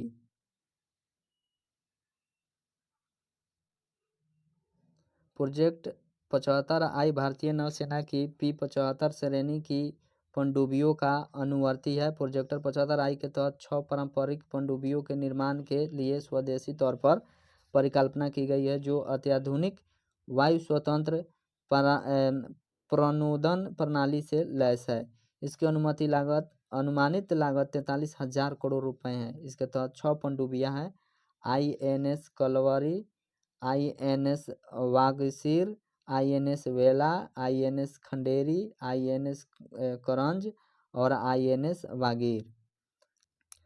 अगला प्रश्न है ब्रोंज मेडल मिश्रण होता है कॉपर और टिन का। ब्रोंज मेडल कॉपर टिन का मिश्रण होता है। अगला प्रश्न है पश्चिमी घाट में प्रचलित कुद्रेमुख क्या है? तो इसका सही आंसर हो जाएगा पर्वत चोटी। पश्चिमी घाट में प्रचलित कुद्रेमुख पर्वत चोटी है। कुद्रेमुख कर्नाटक के पठार का दूसरा सबसे ऊंचा शिखर है जिसकी ऊंचाई 1892 मीटर है। पश्चिमी घाट या उत्तर में ताप्ती नदी के मुहाने से लेकर कन्याकुमारी अंतरिक्ष तक 1600 किलोमीटर लंबे क्षेत्र में फैला हुआ है। पश्चिमी घाट को महाराष्ट्र में सह्याद्री भी कहा जाता है। पश्चिमी घाट की प्रमुख चोटी कौन कौन है? कलसुबई है 1646 metre, Mahabaleshwar 1438 metre, Mullayanagiri 1925 metre, Kudremukh 1892 metre. ये सभी पश्चिमी घाट की प्रमुख चोटी है। और पूर्वी घाट एवं पश्चिमी घाट के पर्वत नीलगिरी पर्वत ग्रंथि से मिलते हैं जिसका सर्वोच्च शिखर डोडा बेटा 2637 मीटर है। दक्षिणी भारत का दूसरा सर्वोच्च शिखर नीलगिरी के दक्षिण में अन्नामलाई की पहाड़ियाँ है जिसकी अनाई मुड़ी चोटी 2695 मीटर दक्षिण भारत की सबसे ऊंची चोटी है। ठीक है, अन्नामलाई की एक शाखा उत्तर पूर्व में पलानी की पहाड़ियाँ तथा दक्षिण में कार्डमम की पहाड़ियों के रूप में फैली हुई है। उसके बाद है पूर्वी घाट। पूर्वी घाट यह महानदी की घाटी से नीलगिरी तक 1300 किलोमीटर की लंबाई में फैला है। उत्तर से दक्षिण की ओर पाई जाने वाली पहाड़ियों का क्रम है नलामलाई, वेलिकोंडा, पालकोंडा, नागरी, जावेदी, सेवराय, पंचमलाई, सिरुमलाई। पूर्वी घाट की प्रमुख चोटी में जिंदगड़ा 1690 मीटर, महेंद्रगिरी 1501 मीटर आदि है।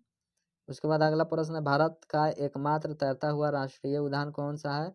तो इसका सही आंसर हो जाएगा केबुल लामजाओ। भारत का एकमात्र तैरता हुआ राष्ट्रीय उद्यान केबुल लामजाओ है। यह राष्ट्रीय उद्यान मणिपुर के लोकटक झील में स्थित है।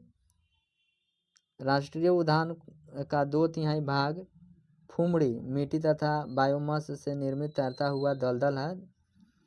यह उद्यान संघाई हिरन के लिए प्रसिद्ध है। उसके बाद यहाँ भारत के कुछ प्रमुख राष्ट्रीय उद्यान दिया गया है। जम्मू कश्मीर, जैसे जम्मू कश्मीर में देखिएगा तो दाची गांव है, एकमात्र क्षेत्र जहाँ कश्मीरी स्टैग यानी होंगुल पाए जाते हैं। एक लद्दाख में है हेमिसाई, भारत का सबसे बड़ा राष्ट्रीय उद्यान है। भारत का सबसे बड़ा राष्ट्रीय उद्यान लद्दाख में हेमिसाई है। उत्तराखंड में जिम कार्बेट है। 1936 में बना भारत का पहला रामगंगा राष्ट्रीय उद्यान है। उसके बाद राजस्थान में देखिएगा तो केवलादेव, साइबेरियन क्रेन नाम प्रवासी पक्षी का आश्रय स्थल, मरु ग्रेट इंडियन बस्टर्ड का प्राकृतिक आवास है। उसके बाद छत्तीसगढ़ में देखिएगा कांगेर घाटी है। राणा चार्ल्स डार्विन नामक नई मेढक प्रजाति पाई जाती है।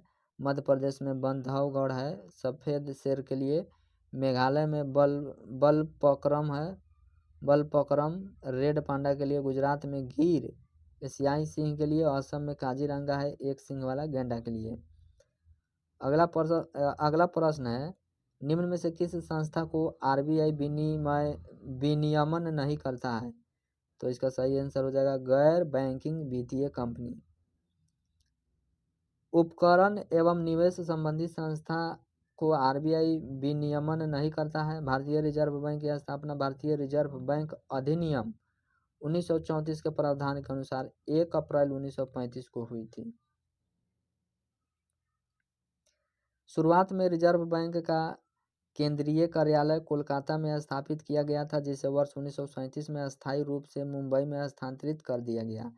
प्रारंभ में यह निजी स्वामित्व वाला था। वर्ष 1949 में आरबीआई के राष्ट्रीयकरण के बाद से इस पर भारत सरकार का पूर्ण स्वामित्व है।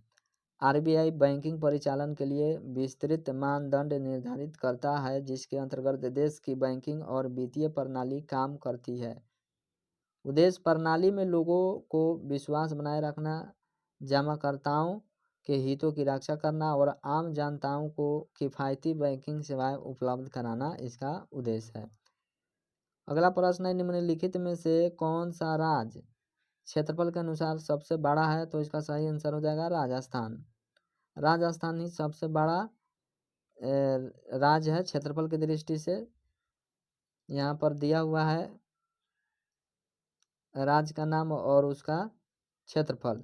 जैसे राजस्थान 3,42,239 वर्ग किलोमीटर है। मध्य प्रदेश 3,08,252 वर्ग किलोमीटर है। महाराष्ट्र 3,07,713 वर्ग किलोमीटर है। उत्तर प्रदेश 2,40,928 वर्ग किलोमीटर। फिर गुजरात 1,96,024 वर्ग किलोमीटर। क्षेत्रफल के अनुसार सबसे छोटा राज्य में सब गोवा आता है 3,702 वर्ग किलोमीटर। फिर सिक्किम आता है 7,096 किलोमीटर। फिर त्रिपुरा 10,491 किलोमीटर।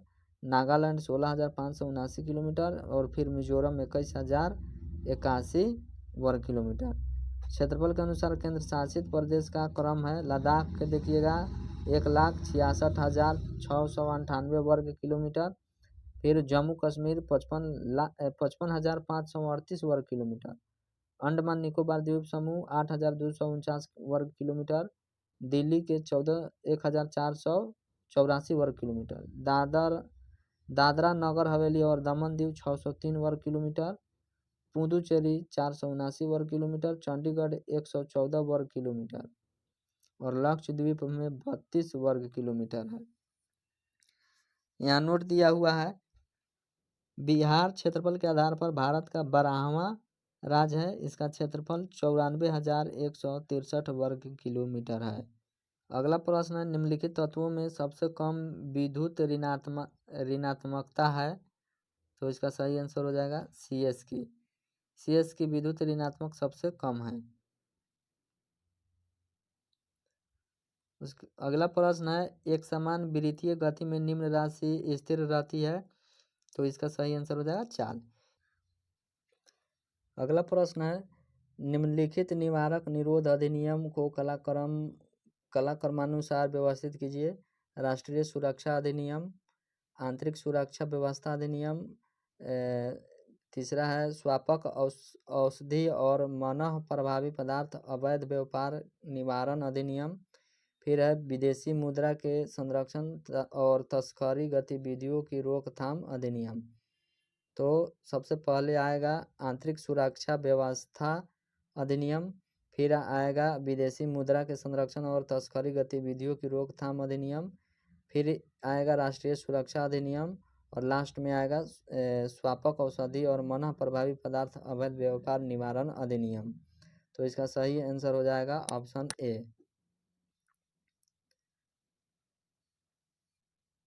निवारक निरोध कानून जिन्हें संसद द्वारा बनाया जाता है वह निम्न है। निवारक निरोध कानून जिन्हें संसद द्वारा बनाया गया है उसमें निवारक निरोध अधिनियम 1950 जो 1969 में समाप्त कर दिया गया। आंतरिक सुरक्षा अधिनियम जैसे मीसा 1917 में, जिसे 1975 में निरस्त कर दिया गया। विदेशी मुद्रा का संरक्षण एवं व्यसन निवारण अधिनियम 1974 में बना। राष्ट्रीय सुरक्षा अधिनियम 1980 में बना। चोर बाजारी निवारक और आवश्यक वस्तु प्रदाय अधिनियम 1980 में बना। आतंकवादी और विध्वंसक क्रियाकलाप निवारण अधिनियम 1985 में बना, 1995 में समाप्त हो गया। स्वापक औषधि और मनोरूप प्रभावी पदार्थ व्यापार निवारण अधिनियम 1988 में बना। आतंकवाद निवारक अधिनियम पोटा 2002, इसे 2004 में निरस्त कर दिया गया। फिर है गैर कानूनी गतिविधियां की रोकथाम अधिनियम बना 1967 जो 2004, 2008, 2012 और 2019 में संशोधित हुआ। फिर देखिएगा कालानुक्रम कूट तो 2-4-1-3 सही है। निवारक निरोधक कानून या निरोध एवं गिरफ्तारी से संरक्षण का संबंध अनुच्छेद 22 से है। 44वें संविधान संशोधन अधिनियम 1978 द्वारा निरोध की अवधि को बिना सलाहकार बोर्ड की राय के 3 से 2 माह कर दिया गया। अगला प्रश्न है, निम्नलिखित में से कौन अमिश्रणीय द्रवों को अलग करने की एक विधि है। तो इसका सही आंसर है प्रभाजी आसवन। प्रभाजी आसवन अमिश्रणीय द्रवों को अलग करने की एक विधि है। प्रभाजी मिश्रण प्रभाजी आसवन है, ठीक है, प्रभाजी आसवन है। प्रभाजी आसवन विधि के द्वारा उन मिश्रित द्रवों को पृथक्करण किया जाता है जिनके क्वथनांकों में बहुत कम अंतर होता है। दूसरे शब्दों में द्रवों के क्वथनांक एक दूसरे के समीप होते हैं। भूगर्भ से निकाले गए खनिज तेल से शुद्ध पेट्रोल, डीजल, मिट्टी का तेल आदि इस विधि द्वारा पृथक किए जाते हैं। इस विधि द्वारा खनिज तेल से शुद्ध पेट्रोल, डीजल, मिट्टी का तेल ये सब किया जाता है, ठीक है। जलीय वायु से विभिन्न गैसें भी इसी विधि द्वारा पृथक किए जाते हैं। मिश्रण में जल मिलाने पर भारी अवयवों के नीचे तली में बैठ जाने के प्रक्रम को अवसादन कहते हैं। क्या कहते हैं? अवसादन कहते हैं। अवसादित मिश्रण को बिना हिलाए जल को मिट्टी सहित उड़ेलने की प्रक्रिया को निस्तारण कहते हैं। अगला प्रश्न है, गंगा के निचले मैदान किस फसल के लिए आदर्श परिस्थिति प्रदान करते हैं। तो इसका सही आंसर है जूट। गंगा के निचले मैदान जूट के लिए आदर्श परिस्थिति प्रदान करते हैं। गंगा के मैदान को 3 भागों में विभाजित किया जाता है। पहला है गंगा का ऊपरी मैदान। उत्तराखंड एवं पश्चिमी उत्तर प्रदेश में विस्तार। गंगा का ऊपरी मैदान का विस्तार कहाँ कहाँ है? उत्तराखंड एवं पश्चिमी उत्तर प्रदेश में विस्तार इसका मिलता है। मध्य गंगा का मैदान का विस्तार कहाँ मिलता है? पूर्वी उत्तर प्रदेश एवं पश्चिमी बिहार में विस्तार मिलता है। और गंगा का निचला मैदान पूर्वी बिहार, पश्चिम बंगाल एवं बांग्लादेश में इसका विस्तार मिलता है गंगा के निचले मैदान का।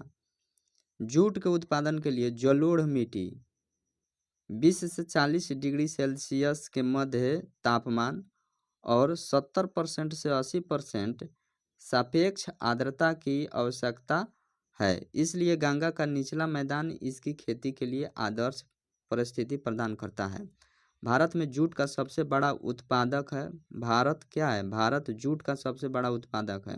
इसके बाद बांग्लादेश और तीसरा स्थान पर चीन का स्थान आता है। भारत में सर्वाधिक जूट का उत्पादन पश्चिम बंगाल में होता है। भारत में जूट उत्पादन में द्वितीय स्थान बिहार का है। बिहार के पूर्णिया, कटिहार, मधेपुरा आदि जिलों में इसकी खेती की जाती है। अगला है निम्नलिखित में से कौन से द्वितीयक समकों के स्रोत हैं? तो इसमें दिया है सरकारी रिपोर्ट, समाचार पत्र, पुस्तकें, वेबसाइट। तो इसका सही आंसर हो जाएगा सबसे पहले सरकारी रिपोर्ट, समाचार पत्र, पुस्तकें, उसके बाद वेबसाइट। ठीक है, डी ऑप्शन इसका सही है।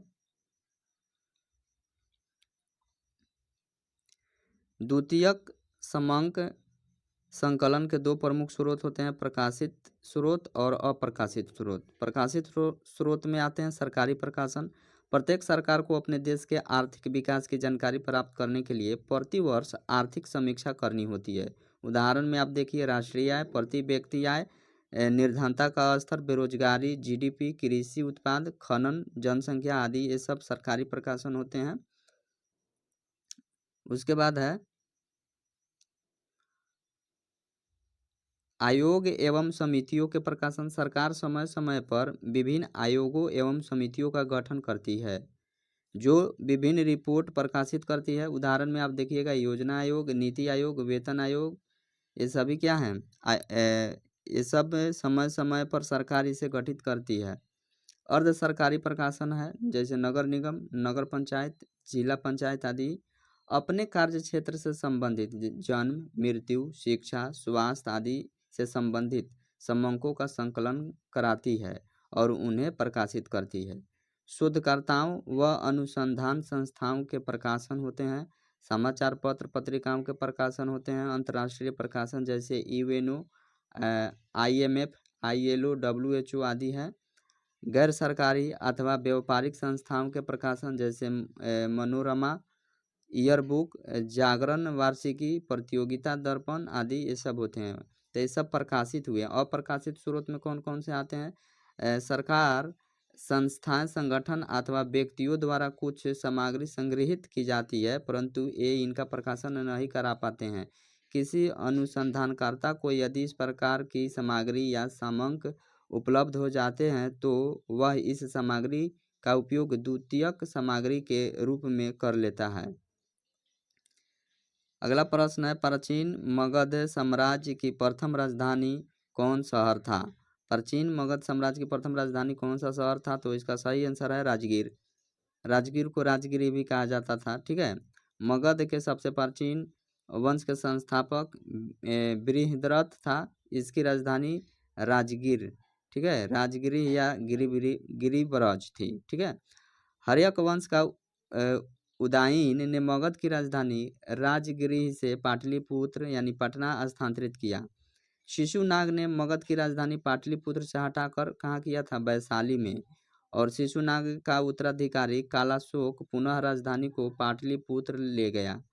अगला प्रश्न है निम्न में से कौन प्रोटोजुआ जनित रोग है? प्रोटोजुआ जनित रोग कौन है? तो इसका सही आंसर है काला अजर। काला अजर प्रोटोजुआ जनित रोग है। काला अजर क्या होता है, यह लिस्मैनिया डोनोवानी नामक प्रोटोजोआ से फैलता है। इस परजीवी का वाहक बालूमक्खी है। इसमें रोगी को तेज बुखार आता है। एक होता है हैजा, यह विब्रियो कॉलेरा नामक जीवाणु के कारण होता है और मक्खियों द्वारा फैलता है। रोगी के शरीर में जल की कमी हो जाती है तथा रक्त का संचार धीमा पड़ जाता है। उल्टी दस्त के साथ शरीर का सारा जल निकल जाता है, जिसके कारण प्यास बहुत बढ़ जाती है। उसके बाद एक टाइफाइड होता है। टाइफाइड यह साल्मोनेला टाइफी जीवाणु के कारण होता है। यह रोग प्रदूषित जल, रोगी के मलमूत्र एवं थूक के द्वारा फैलता है। इस रोग को फैलाने में मक्खियों की विशेष भूमिका होती है। एक होता है इन्फ्लुएंजा, ठीक है। इन्फ्लुएंजा यह एक संक्रामक रोग है जिसका संक्रमण इन्फ्लुएंजी नामक रोगाणु के कारण होता है। इसे फ्लू भी कहते हैं। इस रोग का आक्रमण होने पर सिर और पूरे शरीर में जोड़ों का दर्द, सर्दी, खांसी तथा तेज ज्वर आदि लक्षण प्रकट होते हैं। अगला प्रश्न है, मोटो जीपी भारत रेस 2023 निम्नलिखित में से किस शहर में आयोजित की गई थी? तो इसका सही आंसर है greater Noida. Moto GP Bharat race 2023 greater Noida में आयोजित की गई। इसके विजेता इटालियन राइडर मार्को बेजेची रहे। एक मोटरसाइकिल दौड़ है, यह एक क्या है, मोटरसाइकिल दौड़ है, जिसे ग्रेटर नोएडा के पास दनकौर में बुध इंटरनेशनल सर्किट में आयोजित किया गया। अगला प्रश्न है, वायु में ध्वनि तरंगे विचरण करती है? तो इसका सही आंसर है केवल अनुदैर्घ्य तरंगों के रूप में। केवल अनुदैर्घ्य तरंगों के रूप में वायु में ध्वनि तरंगे विचरण करती हैं, ठीक है। ध्वनि तरंगे यांत्रिक अनुदैर्घ्य तरंगे होती हैं। यांत्रिक होने के कारण इन्हें संचरण के लिए माध्यम की आवश्यकता होती है। चूंकि ये अनुदैर्घ्य तरंगे हैं, अतः ये सभी माध्यमों ठोस, द्रव एवं गैस में संचरण कर सकती है। किसी माध्यम का ताप बढ़ने पर उसमें ध्वनि की चाल बढ़ जाती है। वायु का ताप 1 डिग्री सेल्सियस बढ़ने पर वायु में ध्वनि की चाल 0.61 मीटर प्रति सेकेंड बढ़ जाती है। यह बहुत महत्वपूर्ण बात है, लिखा हुआ है। ताप समान रहने पर गैसों में ध्वनि की चाल पर दाब का कोई प्रभाव नहीं पड़ता है। गैसों में ध्वनि तरंगों का वेग न्यूनतम होता है। हवा में ध्वनि का वेग 0 डिग्री सेल्सियस पर 332 मीटर पर सेकेंड होता है। भिन्न भिन्न गैसों में ध्वनि की चाल भिन्न भिन्न होती है। हल्की गैस में ध्वनि का चाल ज़्यादा तथा भारी में कम होता है। अगला प्रश्न है, भारत के रक्षा मंत्रालय द्वारा माइक्रोसॉफ्ट ऑपरेटिंग सिस्टम को बदलकर कौन सा ऑपरेटिंग सिस्टम लेने जा रहा है? तो इसका सही आंसर है माया। माया नामक ऑपरेटिंग सिस्टम लेने जा रहा है भारत रक्षा मंत्रालय द्वारा। माया ऑपरेटिंग सिस्टम 2021 में DRDO द्वारा विकसित एक ऑपरेटिंग सिस्टम है, जिसे 15 अगस्त 2023 के बाद लागू किया गया था। यह रक्षा मंत्रालय के कंप्यूटरों के लिए सुरक्षा की भ्रामक परतें बना सकता है, उन्हें साइबर हमलों से छिपा सकता है। यह विदेशी देशों द्वारा ऑनलाइन खतरों के खिलाफ बाधा के रूप में कार्य करने के लिए चक्रव्यूह नामक एक अंतिम बिंदु पहचान और सुरक्षा प्रणाली द्वारा संचालित है। उसके बाद है, वर्ष 2011 में भारत में किस केंद्र शासित प्रदेश में लिंगानुपात न्यूनतम रहा था? तो इसका सही आंसर है दमन एवं दीव। केंद्र शासित प्रदेश पूछ रहा है, इसलिए दमन एवं दीव इसका सही आंसर है। 2011 की जनगणना के अनुसार सर्वाधिक लिंगानुपात वाला केंद्र शासित प्रदेश पुदुचेरी था, 1037, और लिंगानुपात में द्वितीय स्थान लक्षद्वीप का था, 947। ये केंद्र शासित प्रदेश हैं। न्यूनतम लिंगानुपात वाले केंद्र शासित प्रदेश में दमन एवं दीव 618, ठीक है। इसका लिंगानुपात कितना था? 618। सर्वाधिक लिंगानुपात वाले 5 राज्य में है आपको केरल, ये राज्य है, केंद्र शासित नहीं। राज्य में केरल, तमिलनाडु, आंध्र प्रदेश, मणिपुर, छत्तीसगढ़, ये सभी थे। जैसे केरल में 1084, तमिलनाडु का था 996, आंध्र प्रदेश 993, मणिपुर 992 और छत्तीसगढ़ का था 991। न्यूनतम लिंगानुपात वाले 5 राज्य में सबसे पहले हरियाणा आता है 879, उसके बाद जम्मू कश्मीर 889, सिक्किम 890 और पंजाब 895। उसके बाद उत्तर प्रदेश आता है 912।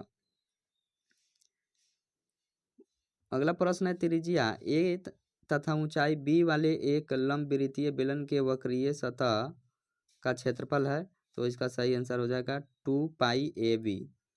ठीक है, वीडियो बहुत लंबा हो जाएगा इसलिए इसका सॉल्यूशन आप लोग खुद देख लीजिएगा।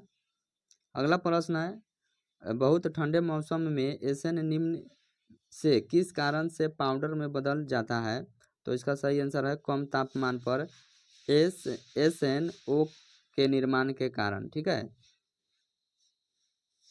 SnO का निर्माण होता है, ठीक है, कम ताप के कारण, इसलिए ये पाउडर में बदल जाता है।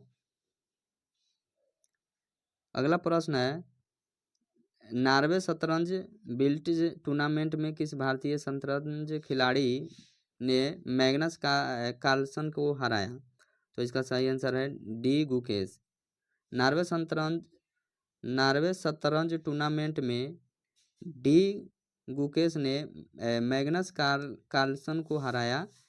इससे पहले कार्तिकेयन मुरली, पेंटाल हरिकृष्णा तथा विश्वनाथ आनंद आदि ने मैग्नस कार्लसन को हराया है।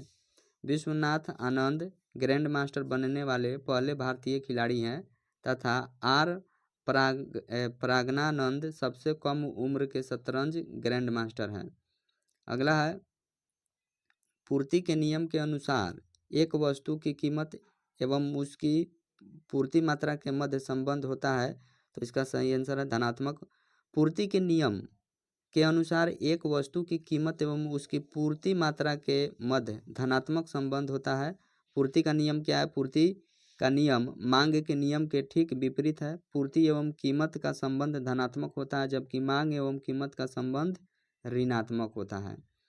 जब किसी वस्तु की कीमत में वृद्धि होती है तब उस वस्तु की पूर्ति में वृद्धि की जाती है और जब कीमत में कमी होती है तो उस वस्तु की पूर्ति को भी घटा दिया जाता है। इस प्रकार कीमत और पूर्ति के बीच सीधा संबंध है। परिभाषा में देखिएगा तो वाटसन की परिभाषा है कि पूर्ति का नियम यह बताता है कि अन्य बातों के समान रहने पर एक वस्तु की पूर्ति इसकी कीमत के बढ़ने से बढ़ जाती है और कीमत घटने से घट जाती है। पूर्ति के नियम की मान्यताएं हैं।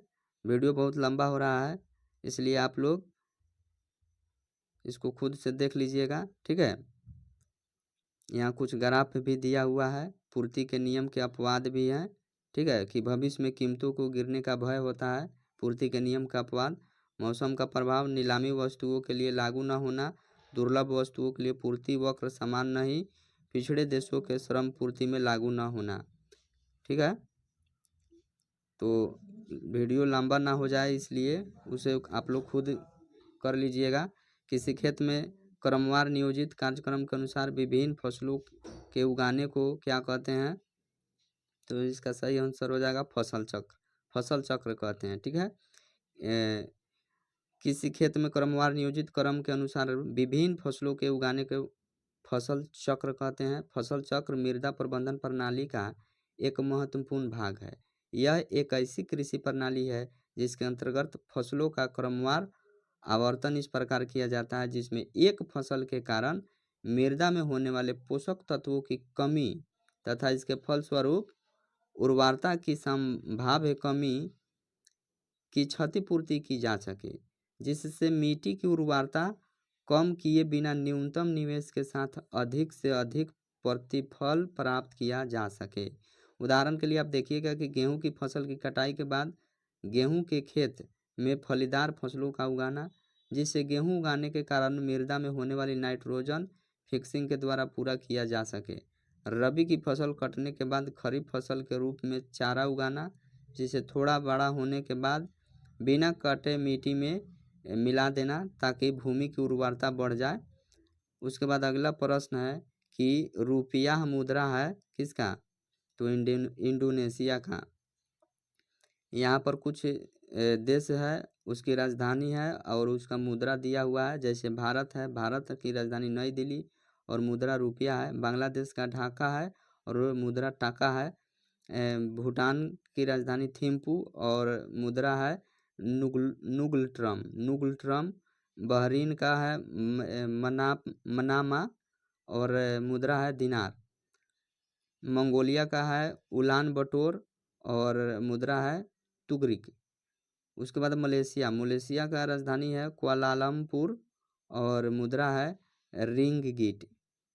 उसके बाद मालदीव की राजधानी माले और मुद्रा है रूफिया। लाओस की राजधानी कहाँ है? इसका राजधानी है वियंतियान और मुद्रा है न्यूकी पलाओ। और वियतनाम की राजधानी हनोई की मुद्रा डांग। थाईलैंड की राजधानी बैंकॉक और मुद्रा है बहत।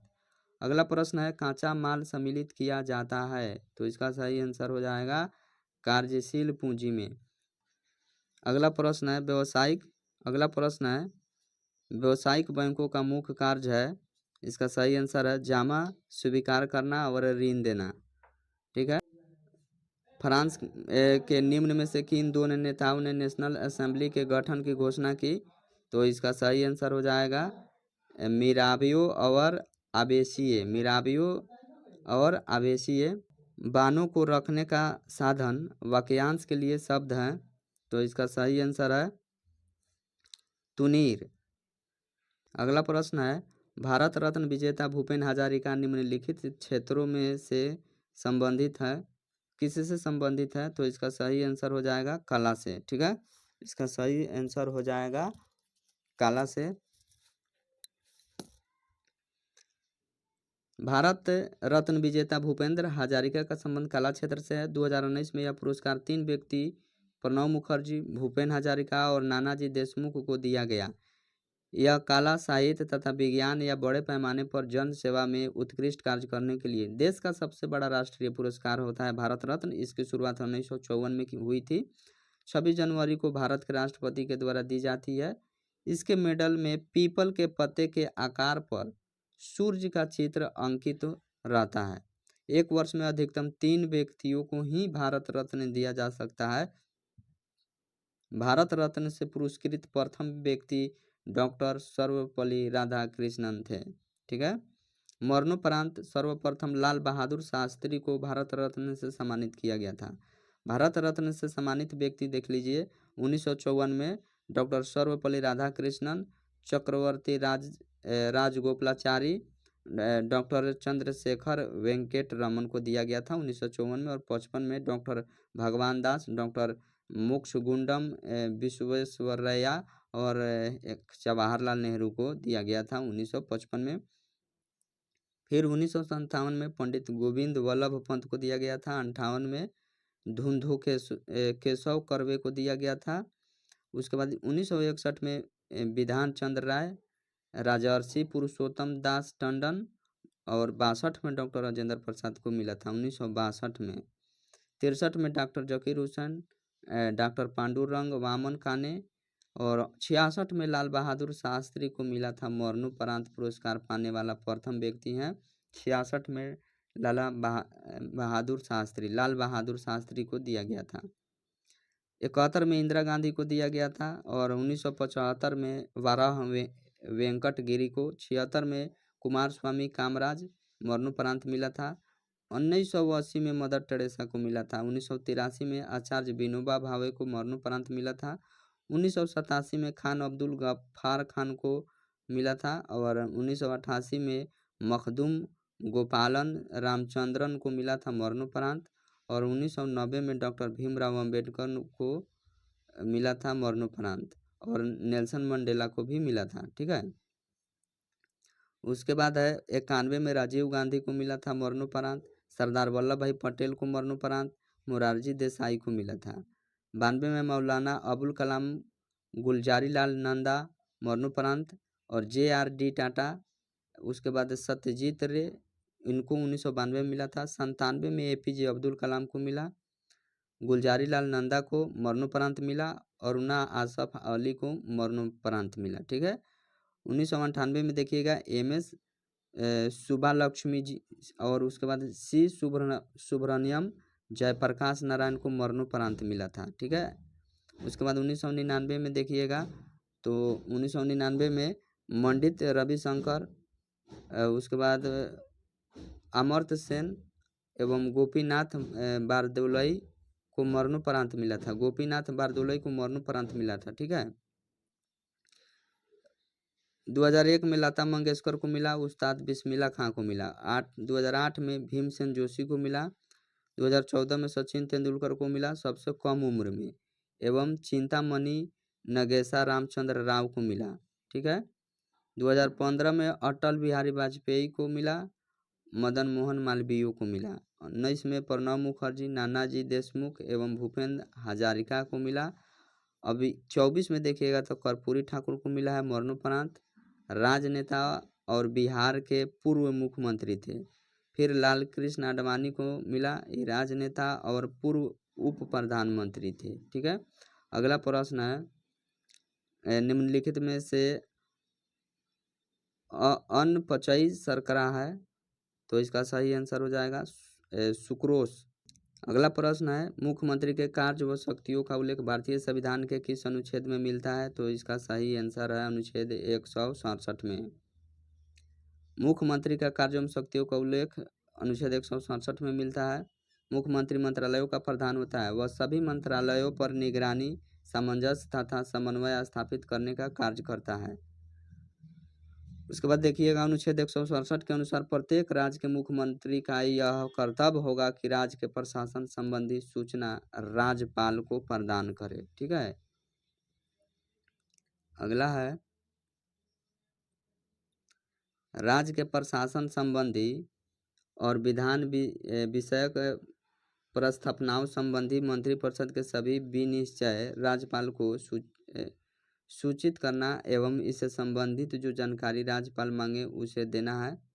मुख्यमंत्री का यह भी दायित्व है कि अगर किसी विषय पर किसी मंत्री ने निश्चय कर दिया है परंतु मंत्रिपरिषद द्वारा विचार नहीं किया गया है तो राज्यपाल द्वारा अपेक्षा किया जाने पर परिषद के समक्ष विचार के लिए रखें। अनुच्छेद 162 का संबंध राज्य की कार्यपालिका शक्ति का विस्तार से है। यह विस्तार उन विषयों पर होगा जिनके संबंध में उस पर राज्य के विधानमंडल को विधि बनाने की शक्ति है। अनुच्छेद 168 को देखिए, राज्यों के विधानमंडलों का गठन का प्रावधान करता है और 169 राज्यों में विधान परिषदों का उत्साधन एवं सृजन का प्रावधान करता है। फिर अगला प्रश्न है आत्म पाचन के पश्चात अवशोषित वसा का वहन किया जाता है, तो इसका सही आंसर है लसिका द्वारा। लसिका द्वारा वसा के पाचन के परिणाम स्वरूप वसा में घुलनशील विटामिन, मोनोग्लिसराइड्स, ग्लिसरॉल, कोलेस्ट्रॉल और मोनोग्लिसराइड्स को संचार प्रणाली में प्रवेश की आवश्यकता होती है जो लसिका द्वारा संपन्न किया जाता है। इसके बाद इसका उपयोग शरीर के चारों ओर कोशिकाओं द्वारा किया जाता है। एक बार वसा आंतों को कोशिकाओं में प्रवेश कर जाते हैं तो रक्त प्रवाह सीधे लघु और मध्य श्रृंखला फैटी एसिड और ग्लिसरॉल को अवशोषित कर रक्त प्रवाह में स्थानांतरित करने में मदद करता है। वसा का पाचन एवं अवशोषण एक जटिल प्रक्रिया एवं यह अधिकांशतः पेट और छोटी आंत में संपन्न होता है। अगला प्रश्न है फिटकरी गंदले पानी को किस प्रक्रिया द्वारा स्वच्छ करती है, तो इसका सही आंसर है स्कंदन। स्कंदन इसका सही आंसर है। जब कोलाइडी विलयन में कोई विद्युत अपघट मिलाते हैं तो कोलाइडी कणों का आवेश उदासीन हो जाता है और उसका अवक्षेपण हो जाता है, इसे स्कंदन कहते हैं। स्कंदन का उपयोग अशुद्धियों के आकार को बड़ा करने के लिए किया जाता है ताकि वे अवसादन टैंक में नीचे बैठ जाए। फिटकरी या एल्युमिनियम सल्फेट का उपयोग आमतौर पर जल उपचार में स्कंदन के रूप में किया जाता है। फिटकरी पानी में मौजूद रोगजनकों को मारने में प्रभावी होता है। इस प्रक्रिया को कीटाणु शोधन के रूप में जाना जाता है। जब फिटकरी को पानी में मिलाया जाता है तो यह पानी में मौजूद क्षारीयता के साथ प्रतिक्रिया करती है और एल्युमिनियम हाइड्रोक्साइड के चिपचिपा पतला गाद बनाता है। कोलाइडी विलयन को वास्तविक विलयन से पृथक करने की प्रक्रिया अपोहन कहलाती है। इस विधि द्वारा कोलाइडी विलयन को शुद्ध किया जाता है। ठीक है, अगला प्रश्न है कॉपर छीलन को सांद्र H2SO4 के साथ गर्म करने पर क्या मुक्त करता है? तो इसका सही आंसर है SO2। ठीक है, प्रश्न है वास्को डी गामा भारत में कब आया था? तो इसका सही आंसर है 1498 ईस्वी। वास्को डी गामा भारत में 1498 ईस्वी में आया था। प्रथम पुर्तगाली वास्को डी गामा गुजराती पथ प्रदर्शक अब्दुल मनीद की सहायता से 90 दिनों की समुद्री यात्रा के बाद 17 मई 1498 ईस्वी को भारत के पश्चिमी तट पर स्थित कालीकट कहाँ है? केरल में, वहाँ पर पहुँचा और जोमोरिन ने उसका क्या किया था? स्वागत किया था। जोमोरिन ने स्वागत किया था। 1502 ईस्वी में वास्को डी गामा पुनः भारत आया। पेड्रो अल्वारेज केब्राल दूसरा पुर्तगाली था जो 31 दिसंबर 1500 ईस्वी को भारत आया। फ्रांसिस्को डी अल्मीडा 1505 से 1509 में प्रथम पुर्तगाली गवर्नर के रूप में 1505 ईस्वी में भारत आया। उसने भारत में शांत जल की नीति ब्लू वाटर पॉलिसी को अपनाया। 1509 ईस्वी में अल्फांसो डी अल्बुकर्क दूसरा गवर्नर बनकर भारत आया। वह भारत में पुर्तगाली शक्ति का वास्तविक संस्थापक माना जाता है। ठीक है, पुर्तगाली ने कार्टज अरमेडा काफिला पद्धति द्वारा जहाज़ों के अरब सागर में प्रवेश को नियंत्रित किया। अगला प्रश्न है गंगा के मैदान में नवीन जलोढ़ निक्षेपों को क्या कहते हैं? तो इसका सही आंसर है खादर कहते हैं। गंगा के मैदान में नवीन जलोढ़ निक्षेपों को जलोढ़ निक्षेपों को खादर कहते हैं। धरातलीय स्वरूप के आधार पर उत्तर भारत के विशाल मैदान को 4 भागों में बांटा जाता है। एक होता है भाबर। भाबर क्या होता है? यह शिवालिक की तलहटी में सिंधु से लेकर तीस्ता तक अविच्छिन्न रूप से मिलता है। इसकी चौड़ाई 8 से 16 किलोमीटर है। कंकड़ पत्थरों की अधिकता के कारण इसमें इतनी अधिक पारगम्यता है कि नदियाँ यहाँ विलीन हो जाती है। यह क्षेत्र कृषि के लिए उपयुक्त नहीं है। तराई क्षेत्र होता है एक। यह भाबर के दक्षिणी भागों में स्थित 15 से 30 किलोमीटर की चौड़ी दलदली पेटी है। अधिक आर्द्रता एवं वर्षा के कारण यह प्रायः दलदली क्षेत्र है। भाबर प्रदेश की लुप्त नदियाँ यहाँ क्या होता है? पुनः सतह पर आ जाती है। ठीक है, उसके बाद अगला प्रश्न क्या है? यहाँ देखिए एगो बांगर होता है। बांगर यह पुराने जलोढ़ से निर्मित होता है। पुराने जलोढ़ से निर्मित होता है बांगर। यह सामान्यतः बाढ़ का पानी नहीं पहुँच पाता है। जहाँ इस प्रदेश में कंकड़ पत्थरों के कारण असमतल व उच्च भूमि पाई जाती है उसे भूड़ कहा जाता है। ठीक है, और खादर तो नवीन जलोढ़ों से निर्मित मृदा है। यह बाढ़ में प्रायः प्रत्येक वर्ष नई उर्वर मिट्टी लाती रहती है, इसलिए इस प्रदेश को कछारी प्रदेश या बाढ़ का मैदान भी कहते हैं। अगला प्रश्न है कि राजीव और अभय ने एक व्यापार में निवेश किया। लाभ को 2:3 में विभाजित किया। लाभ को निवेश के अनुरूप विभाजित किया गया। यदि राजीव ने 40,000 रुपये निवेश किए तो अभय के द्वारा निवेश की गई राशि है। तो इसका सही आंसर हो जाएगा 60,000। और इसका जो है सॉल्यूशन को देख लीजिएगा क्योंकि वीडियो लंबा हो जाता है, इसलिए आप लोग खुद देख लीजिएगा। अगला प्रश्न है निम्नलिखित में से किस दिन को विश्व पृथ्वी दिवस के रूप में मनाया गया? तो इसका सही आंसर हो जाएगा 22 अप्रैल। 22 अप्रैल को विश्व पृथ्वी दिवस मनाया जाता है। 1 मई को विश्व मजदूर दिवस मनाया जाता है। 10 जनवरी को विश्व हिंदी दिवस मनाया जाता है। 12 जनवरी को विश्व युवा दिवस मनाया जाता है और 4 जनवरी को लुईस ब्रेल दिवस मनाया जाता है। 9 जनवरी को प्रवासी भारतीय दिवस मनाया जाता है और 24 जनवरी को राष्ट्रीय बालिका दिवस मनाया जाता है। फिर है 24 जनवरी के बाद 30 जनवरी को कुष्ठ निवारण दिवस या शहीद दिवस के रूप में मनाया जाता है। 4 फरवरी को विश्व कैंसर दिवस के रूप में मनाया जाता है। 18 मार्च को आयुध निर्माण दिवस मनाया जाता है। 18 मार्च को मनाया जाता है। फिर 18 अप्रैल को विश्व विरासत दिवस मनाया जाता है। 23 अप्रैल को विश्व पुस्तक एवं कॉपीराइट दिवस मनाया जाता है। 28 अप्रैल को विश्व प्रकृति दिवस मनाया जाता है और 19 दिसंबर को गोवा मुक्ति दिवस मनाया जाता है। फिर है उसके बाद 24 दिसंबर को राष्ट्रीय उपभोक्ता दिवस के रूप में मनाया जाता है और वर्ष 1970 से पृथ्वी दिवस मनाने की शुरुआत की गई है। अगला प्रश्न है प्रयाग प्रशस्ति का रचनाकार कौन था? तो इसका सही है आंसर है हरिसेन। हरिसेन प्रयाग प्रशस्ति का रचनाकार हरिसेन थे। प्रयाग प्रशस्ति से समुद्रगुप्त के विषय में जानकारी प्राप्त होती है।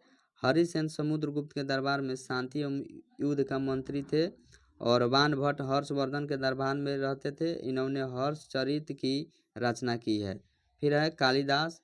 कालिदास चंद्रगुप्त द्वितीय के दरबार में नवरत्नों में से एक थे। इन्होंने अभिज्ञान शकुंतलम, मालविकाग्नि मित्रम, रघुवंशम आदि की रचना की है। विष्णु शर्मा पंचतंत्र के रचना की है। अगला प्रश्न है बिहार राज्य का क्षेत्रफल कितना है? तो इसका सही आंसर हो जाएगा 94,163 किलोमीटर स्क्वायर। ठीक है। अगला प्रश्न है निम्न में से जीवाणु जनित रोग को पहचानिए व सही विकल्प को चुनिए। तो यहाँ दिया हुआ है कुष्ठ रोग टिटनेस, यानी कि इसका कूट में देखना है। तो कूट में इसका सही हो जाएगा ऑप्शन बी। तो ऑप्शन बी में आपको कुष्ठ रोग टिटनेस और ए में दिया है हैजा मस्तिष्का अवरोध शोध। ठीक है, इसका आंसर हो जाएगा कूट में ऑप्शन बी। ए और बी सही है। यहाँ पर इसका कुछ इससे संबंधित फैक्ट दिया हुआ है जो आप लोग देख लीजिएगा, क्योंकि वीडियो बहुत लंबा हो रहा है इसलिए इस पे हम उतना ध्यान नहीं दे रहे हैं, आप लोग खुद से देख लीजिएगा। अगला प्रश्न है कि 1991 में भारत में आर्थिक सुधारों को अपनाने का मुख्य व तत्कालिक कारण क्या था? तो इसका सही आंसर हो जाएगा भुगतान संतुलन का संकट। भुगतान संतुलन का संकट इसका सही आंसर है।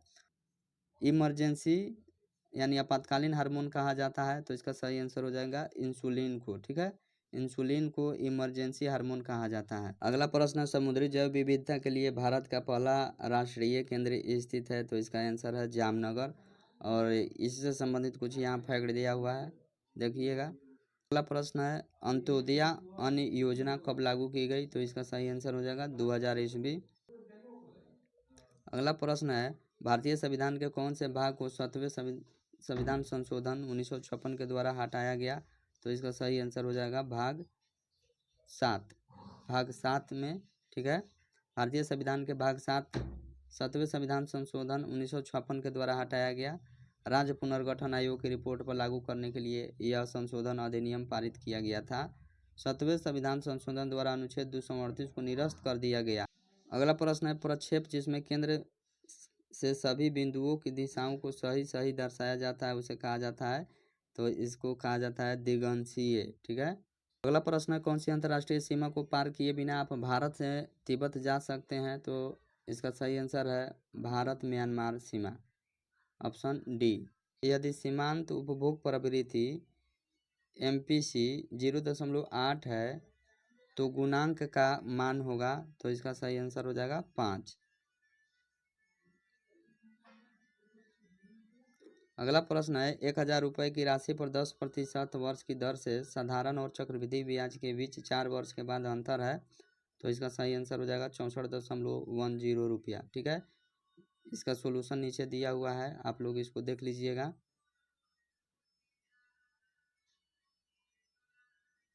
अगला प्रश्न है अल हिलाल नामक अखबार की स्थापना किसने की थी? तो इसका सही आंसर है अबुल कलाम आज़ाद। अल हिलाल नामक अखबार की स्थापना अबुल कलाम आज़ाद ने की थी। इंडिया विंस फ्रीडम पुस्तक के लेखक अबुल कलाम आज़ाद थे। भारत छोड़ो प्रस्ताव का प्रारूप मौलाना अबुल आज़ाद ने बनाया था। ठीक है, 14 जुलाई 1942 को अबुल कलाम आज़ाद की अध्यक्षता में वर्धा में कांग्रेस कार्य समिति की बैठक में भारत छोड़ो आंदोलन एक प्रस्ताव पारित किया गया। स्वतंत्र भारत के प्रथम शिक्षा मंत्री भी अबुल कलाम आज़ाद थे। अगला प्रश्न है अधिसूचित क्षेत्र समिति के सदस्य। तो इसका सही आंसर है राज्य सरकार द्वारा मनोनीत होते हैं। अधिसूचित क्षेत्र समिति के सदस्य राज्य सरकार द्वारा मनोनीत होते हैं। अधिसूचित क्षेत्र समिति के सदस्य राज्य सरकार द्वारा मनोनीत किए जाते हैं। शहरी स्थानीय सरकार के 8 स्वरूपों में से एक अधिसूचित क्षेत्र समिति होती है। तेजी से विकसित हो रहे कस्बों और बुनियादी सुविधाओं से वंचित कस्बों के लिए अधिसूचित क्षेत्र समितियां का गठन किया जाता है। इसे राज्य सरकार के अधिनियम द्वारा स्थापित किया जाता है। ठीक है। भारत में शहरी स्थानीय सरकार के 8 शहरी स्थानीय निकाय कौन कौन है? नगर निगम, नगर पालिका, अधिसूचित क्षेत्र समिति, नगर क्षेत्र समिति, छावनी बोर्ड, टाउनशिप, पोर्ट ट्रस्ट, विशेष परियोजन एजेंसी। अगला प्रश्न है, निम्नलिखित में से कौन बंगाल में अस्थायी बंदोबस्त का प्रस्तावक था? तो इसका सही आंसर हो जाएगा सर जॉन शोर। ठीक है, सर जॉन शोर। बंगाल में अस्थायी बंदोबस्त का प्रस्तावक सर जॉन शोर था। 1793 ईस्वी में लॉर्ड कॉर्नवालिस ने जॉन शोर के सलाह पर भू राजस्व को अस्थायी बंदोबस्त प्रणाली का प्रारंभ किया। यह व्यवस्था बंगाल, बिहार, उड़ीसा तथा उत्तर प्रदेश के वाराणसी एवं उत्तरी कर्नाटक में लागू थी। इस व्यवस्था के अंतर्गत जमींदारों के एक नए वर्ग को भूस्वामी घोषित कर दिया गया, जिसे भूमि के लगान का 10/11 भाग कंपनी को देना था तथा 1/11 भाग अपने पास रखना था। यह व्यवस्था तत्कालीन ब्रिटिश भारत की लगभग 19% भूमि पर लागू की गई। अस्थायी बंदोबस्त या जमींदारी प्रथा इस व्यवस्था को जागीरदारी, मालगुजारी व विश्वेदारी के नाम से भी जाना जाता था। अगला प्रश्न है, ध्वनि का वेग सबसे तेज होता है? तो इसका ही आंसर है स्टील में। स्टील में ध्वनि का वेग सबसे तेज होता है। अगला प्रश्न है, भारतीय संविधान की उद्देशिका में संशोधन किया गया 42वें संविधान संशोधन द्वारा। भारतीय संविधान की उद्देशिका में 42वें संविधान संशोधन द्वारा किया गया संविधान की प्रस्तावना या उद्देशिका में 42वें संशोधन द्वारा 3 नए शब्द जोड़े गए: समाजवादी, पंथ निरपेक्ष तथा अखंडता। 42वें संविधान संशोधन को लघु संविधान भी कहा जाता है। यह मुख्यतः सरदार स्वर्ण सिंह समिति की सिफारिशों को मूर्त रूप था।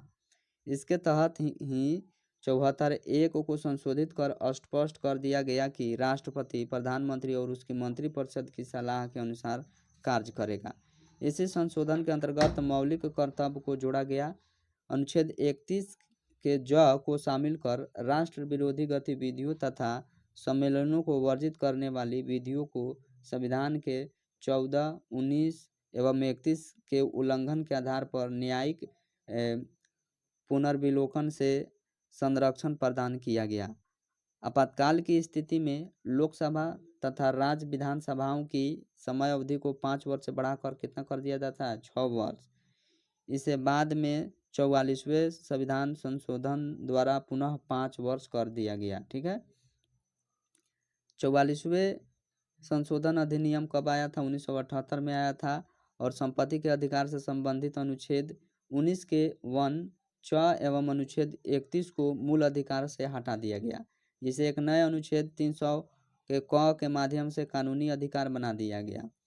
74 के 1 कहता है कि संशोधन इसमें संशोधन कर राष्ट्रपति को शक्ति दी गई कि मंत्रिपरिषद द्वारा दी गई सलाह को पुनर्विचार के लिए एक बार लौटा सकता है, परंतु उसके इस सलाह को मानने के लिए राष्ट्रपति बाध्य होगा।